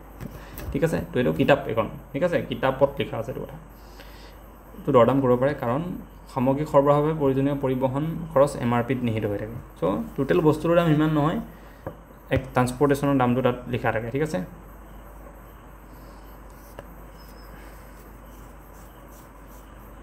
কিছুমান বস্তু MRP লিখা থাকে, ধৰি লওক দিল্লীৰ পৰা আহিলে বস্তুটো আমাৰ অৰুণাচল প্ৰদেশ পাওঁতে বস্তুটোৰ দাম 10 টকা হ'বগৈ বুলি অনুমান কৰি পেলাই 10 টকা কোৱা হয়। কিন্তু অসমলৈকে যেতিয়া দিল্লী পাওঁতে হয়তো 10 টকা ইউজ নহয়, তাত কেৱল 8 টকাতে দিব পাৰে। সেইকাৰণে আমি দৰদাম কৰিব পাৰোঁ কেতিয়াবা, ঠিক আছে। MRPত তো MRP কথা জানিলোঁ। এইবিলাক গ্ৰাহকৰ কথা দিয়া আছে, এবাৰ পঢ়ি ল'লে কোনোবাই পঢ়ি চাব পাৰে দেই এইখিনি বস্তুবিলাক। ইয়াতে কেইটামান দিয়া আছে মাৰ্ক, এইকেইটা জানিব লাগে, কামত আহিব আমাৰ। এগমাৰ্ক বহুতত থাকে, সেইটোৰ মিনিং কি? আমাৰ দেশৰ কৃষি ক্ষেত্ৰৰ পৰা উৎপাদিত খাদ্য সামগ্ৰী যেনে খোৱা তেল, আটা, ময়দা, ঘি, মাখন, মছলা এইবিলাকত কি ব্যৱহাৰ কৰা হয়, এইটো চিন এগমাৰ্ক, ঠিক আছে। এগমাৰ্ক কি জানিলোঁ। ISI বুলি এটা আছে, সেইটো কি হয়? ব্যৱহাৰযোগ্য শিল্পজাত সামগ্ৰী যেনে ৰড, প্ৰেছাৰ কুকাৰ, ষ্টিলৰ বাচন, বৈদ্যুতিক সামগ্ৰী এইবিলাক, হেলমেট আনকি, ঠিক আছে। ISI মাৰ্ক থাকিব লাগে, তেতিয়া আমাৰ তাৰমানে একদম ভাল, গভমেণ্টে এইবিলাক ৰিকগনাইজ কৰা বস্তু। যেনেকৈ এগমাৰ্ক থকা এইবিলাকক গভমেণ্টে ৰিকগনাইজ কৰা বস্তু হয়, ঠিক আছে। আমি এইবোৰ জানিলে এনেকুৱা মাৰ্ক থকা বস্তুবিলাকহে ল'ব লাগে। আমি যদি টিংপাত কিনিবলৈ যাওঁ, প্ৰেছাৰ কুকাৰ, হেলমেট এইবিলাক কিনিব যাওঁ, ISI মাৰ্কটো চাব লাগে, যিবিলাক মানে ডাঙৰ ইণ্ডাষ্ট্ৰীবিলাকত বনে, ঠিক আছে। আৰু যিবোৰ আমাৰ খোৱা আটা, ময়দা এইবিলাকৰ পেকেটবোৰ যে আহে, তাত এই এগমাৰ্ক থকাটো কিনিব লাগে আমি, ঠিক আছে। তো পৰীক্ষাত কিন্তু আহিব যে এইবোৰ ঘি, মাখন, আটা, ময়দাৰ ক্ষেত্ৰত যিটো মাৰ্ক দিয়া থাকে সেইটো কি মাৰ্ক? এগমাৰ্ক নে ISI নে হলমাৰ্ক নে কি? আহিব কিন্তু কুৱেশ্যন, ঠিক আছে। হলমাৰ্কটো কি হয়? ধাতুত দিয়া হয়, ঠিক আছে। সোণৰূপ এইবিলাকৰ ক্ষেত্ৰত যিটো দিয়ে সেইটো হলমাৰ্ক, এইটোতো চবেই জানে, শুনিয়ে থাকে। FPO মাৰ্ক বুলি এটা আছে, ঠিক আছে। FPO মানে কি? Food products order, okay, food products order. তো যিবিলাক আমাৰ প্ৰচেছ ফুড থাকে, যেনেকৈ জাম, জেলি, চৰ্বত এইবিলাক যে থাকে, এইবিলাকত FPO মাৰ্ক এনেকুৱা এটা থাকিব লাগে, তেতিয়া সেইটো চৰকাৰৰ স্বীকৃতি পাব, ঠিক আছে। ওপৰত উল্লেখিত চিহ্নবোৰ হৈছে চৰকাৰৰ দ্বাৰা নিৰূপিত প্ৰমাণিক চিহ্ন। খাদ্যবস্তু বা অন্য বস্তু বিশুদ্ধতা, গুণাগুণ, ওজন আদি বিষয়বোৰ নিশ্চিত কৰি এইবোৰ ব্যৱহাৰ কৰিবলৈ দিয়া হয়। সকলো ধৰণৰ সামগ্ৰীত এই চিহ্নবোৰ উপলব্ধ নহয়, তো আমি পাৰিলে এইবিলাক চাই পেলাই কিনিব লাগে, ঠিক আছে। সেইটো কথা। তো এই মাৰ্ককেইটা আমি গম পালোঁ। FPO মাৰ্ক মানে কি ক'লোঁ মই? Food products order mark, okay, full ফৰ্মটো কৈ দিছোঁ। হলমাৰ্ক, ISI মাৰ্ক, ঠিক আছে, আৰু এগমাৰ্ক। এগমাৰ্কটো এগ্ৰিকালচাৰৰ লগত ৰিলেটেড হ'ব। আৰু এটা কথা এটা দিয়া আছে, ডেট, গ্ৰাহক অধিকাৰ দিৱস 15 মাৰ্চ, ঠিক আছে। 15 মাৰ্চত কি হয়? গ্ৰাহক অধিকাৰ দিৱস পালন কৰা হয়। গ্ৰাহক সুৰক্ষা আইন এখন আছে 2019 চন, ঠিক আছে। এখন আমাৰ 2019 চনত ৰিপ্লেচ কৰা হৈছে, ঠিক আছে, ৰিপ্লেচ কৰা হৈছে। আমাৰ যিখন অৰিজিনেল কনজিউমাৰ প্ৰটেকশ্যন এক্ট আছিলে, ইয়াতে দিয়া আছে নেকি এইটো? অঁ, এইটো দিয়া আছে। 1986ত আমাৰ এখন আছিলে, আৰু সেইখন এতিয়া সলনি কৰি পেলাই 2019 চন। যেনেকৈ আমি কি পাইছিলোঁ, PWD যিখন আমাৰ act, person with benchmark disability act, কেতিয়া আছিলে? 1995খন ৰিপ্লেচ কৰিলে আমাৰ কেতিয়া? 2016 চনত। তেনেকৈ আমাৰ কনজিউমাৰ প্ৰটেকশ্যন যিখন এক্ট আছে, সেই এক্টখন আমাৰ 1986তে আহিছিলে, এতিয়া তাক ৰিপ্লেচ কৰা হ'ল 2019ত, এখন নতুন আইন আনি পেলাই, ঠিক আছে। আগৰখন নাল এণ্ড ভইড হৈ গ'ল এতিয়া, অ'কে। তো কনজিউমাৰ প্ৰটেকশ্যনৰ কাৰণে সেইবিলাক কৰা হৈছে। পূৰ্বৰ গ্ৰাহক সুৰক্ষা আইন 1986 সলনি বৰ্তমান এই আইনৰ অধীনত গ্ৰাহকৰ সুৰক্ষাৰ বিষয়টো চোৱা চিতা কৰা হয়। এই আইনে গ্ৰাহকৰ বিভিন্ন প্ৰকাৰ ওজৰ আপত্তি সঠিক সময়ত সঠিক ধৰণে কনজিউমাৰ নিষ্পত্তিকৰণৰ ব্যৱস্থা কৰি বিভিন্ন ক্ষেত্ৰত গ্ৰাহকক সুৰক্ষা প্ৰদান কৰে। যদি কোনোবা কোম্পানী বা দোকানী আৰু গ্ৰাহকৰ মাজত কিবা যদি কেছ হয়, তেতিয়াহ'লে এই আইনৰ সহায়ত ইয়াক ছল্ভ কৰা হয় কেছ। গ্ৰাহকৰ অধিকাৰ আৰু বিবাদ নিষ্পত্তিকৰণৰ সম্পৰ্কীয় বিষয়ত পৰামৰ্শ প্ৰদানৰ বাবে এই আইনৰ অধীনত কেন্দ্ৰীয়, ৰাজ্য আৰু জিলা পৰ্যায়ত গ্ৰাহক সুৰক্ষা পৰিষদ আছে, কনজিউমাৰ প্ৰটেকশ্যন কাউন্সিল আছে, ঠিক আছে। CPC বুলি কওঁ এইটোক আমি, কনজিউমাৰ প্ৰটেকশ্যন কাউন্সিল, ঠিক আছে। চব ডিষ্ট্ৰিক্টত থাকে, অ'কে। আমাৰ চেণ্ট্ৰেল কনজিউমাৰ প্ৰটেকশ্যন কাউন্সিল আছে, ষ্টেট কনজিউমাৰ প্ৰটেকশ্যন কাউন্সিল আছে, আৰু ডিষ্ট্ৰিক্ট কনজিউমাৰ প্ৰটেকশ্যন কাউন্সিল আছে, ঠিক আছে। DCPCটো বহুতে শুনিছে চাগে, DCPC অফিচ বুলি কয় সেইটো, ঠিক আছে। তো কাউন্সিল আছে। এনেকুৱা উপদেষ্টা ধৰ্মী মানে তেওঁলোকে হেল্প কৰে কোনোবা যদি গ্ৰাহকে প্ৰবঞ্চনাৰ বলি হয় তেতিয়াহ'লে তেওঁলোকৰ ওচৰত যাব পাৰে আমাৰ যেনেকৈ DCPCৰ ওচৰত সাধাৰণতে যায় ডিষ্ট্ৰিক্ট কনজিউমাৰ প্ৰটেকশ্যন কাউন্সিলৰ ওচৰত যায় তেওঁলোকে হেল্প কৰে যে এনেকৈ ইয়াতে কেছ কৰক এইটো কৰক ঠিক আছে এইবিলাক কথা বুজায় অ'কে এইটো ইম্পৰ্টেণ্ট কিন্তু কনজিউমাৰ প্ৰটেকশ্যন কাউন্সিলটো কেনেকুৱা লেভেলত থাকে চেণ্ট্ৰেল ষ্টেট আৰু ডিষ্ট্ৰিক্ট লেভেলত থাকে এই আইনৰ অধীনতে গ্ৰাহকক তেওঁলোকে অধিকাৰ প্ৰদানৰ হকে বিভিন্ন প্ৰতাৰণাৰ বিৰুদ্ধে ব্যৱস্থা গ্ৰহণ কৰে কেন্দ্ৰীয় গ্ৰাহক সুৰক্ষা কৰ্তৃপক্ষ চেণ্ট্ৰেল কনজিউমাৰ প্ৰটেকশ্যন অথৰিটি স্থাপন কৰে অ'কে উক্ত কেন্দ্ৰীয় কৰ্তৃপক্ষই কোনো সামগ্ৰী বা সেৱাৰ ভুৱা বিজ্ঞাপন প্ৰচাৰ কৰাৰ বিৰুদ্ধে 10 লাখ টকা পৰ্যন্ত জৰিমনা দিয়ে যদি কোনোবাই মিছাকৈ বিজ্ঞাপন প্ৰচাৰ কৰে কোনোবাই যেনিবা এটা বস্তু বনালে তাত কেমিকেল ইউজ হৈছে কিন্তু তেওঁলোকে বিজ্ঞাপন দিছে যেটো আমাৰ পুৰা একদম নেচাৰেল হয় ঠিক আছে আমাৰ এইটো কি বুলি কয় নেচাৰেলটো অৰ্গেনিক তেতিয়াহ'লে তেনেকুৱা কোম্পানী যদি কৰে 10 লাখ টকালৈকে ফাইন লগায় মানে এটা উদাহৰণ দিছোঁ এনেকুৱা যদি যিকোনো ফ্ৰড এডভাৰটাইজমেণ্ট কৰে তেতিয়াহ'লে ফাইন লগায় চেণ্ট্ৰেল কনজিউমাৰ প্ৰটেকশ্যন অথৰিটি ঠিক আছে তো চেণ্ট্ৰেল কনজিউমাৰ প্ৰটেকশ্যন অথৰিটি বেলেগ আৰু চেণ্ট্ৰেল কনজিউমাৰ প্ৰটেকশ্যন কাউন্সিল বেলেগ ঠিক আছে কাউন্সিলখন কিহৰ কাৰণে এডভাইচ দিবৰ কাৰণে গ্ৰাহকক তো অথৰিটিটো কিহৰ কাৰণে তেওঁলোকৰ অধিকাৰ আছে কৰ্তৃত্ব আছে অথৰিটি আছে বেলেগক ফাইন লগোৱা গোটেই কণ্ট্ৰল কৰা বস্তুবিলাক গ্ৰাহকৰ অধিকাৰ সুৰক্ষাৰ বিবাদ নিষ্পত্তিৰ বাবে সঠিক সময়ত বিভিন্ন ব্যৱস্থা গ্ৰহণৰ উদ্দেশ্যে এই আইনৰ অধীনতে ৰাষ্ট্ৰীয় ৰাজ্যিক আৰু জিলা পৰ্যায়ত গ্ৰাহক বিবাদ নিষ্পত্তি কাৰণে কনজিউমাৰ ডিস্পিউট ৰিড্ৰেছেল কমিশ্যন গঠন কৰা হৈছে ঠিক আছে এইটো এটা বেলেগ হয়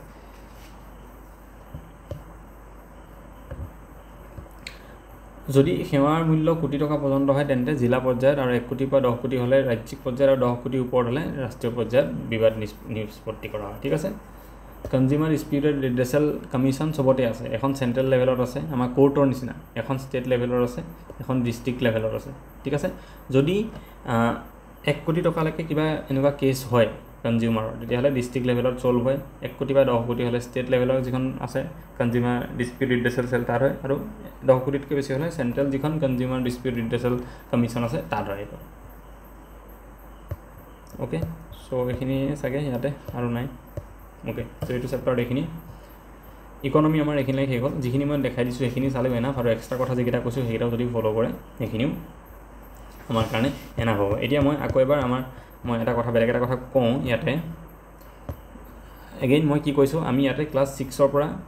ক্লাছ 6 to 10 আমি কি পঢ়ি আছোঁ পলিটি পঢ়ি আছোঁ আৰু ইকনমি পঢ়ি আছোঁ হয়নে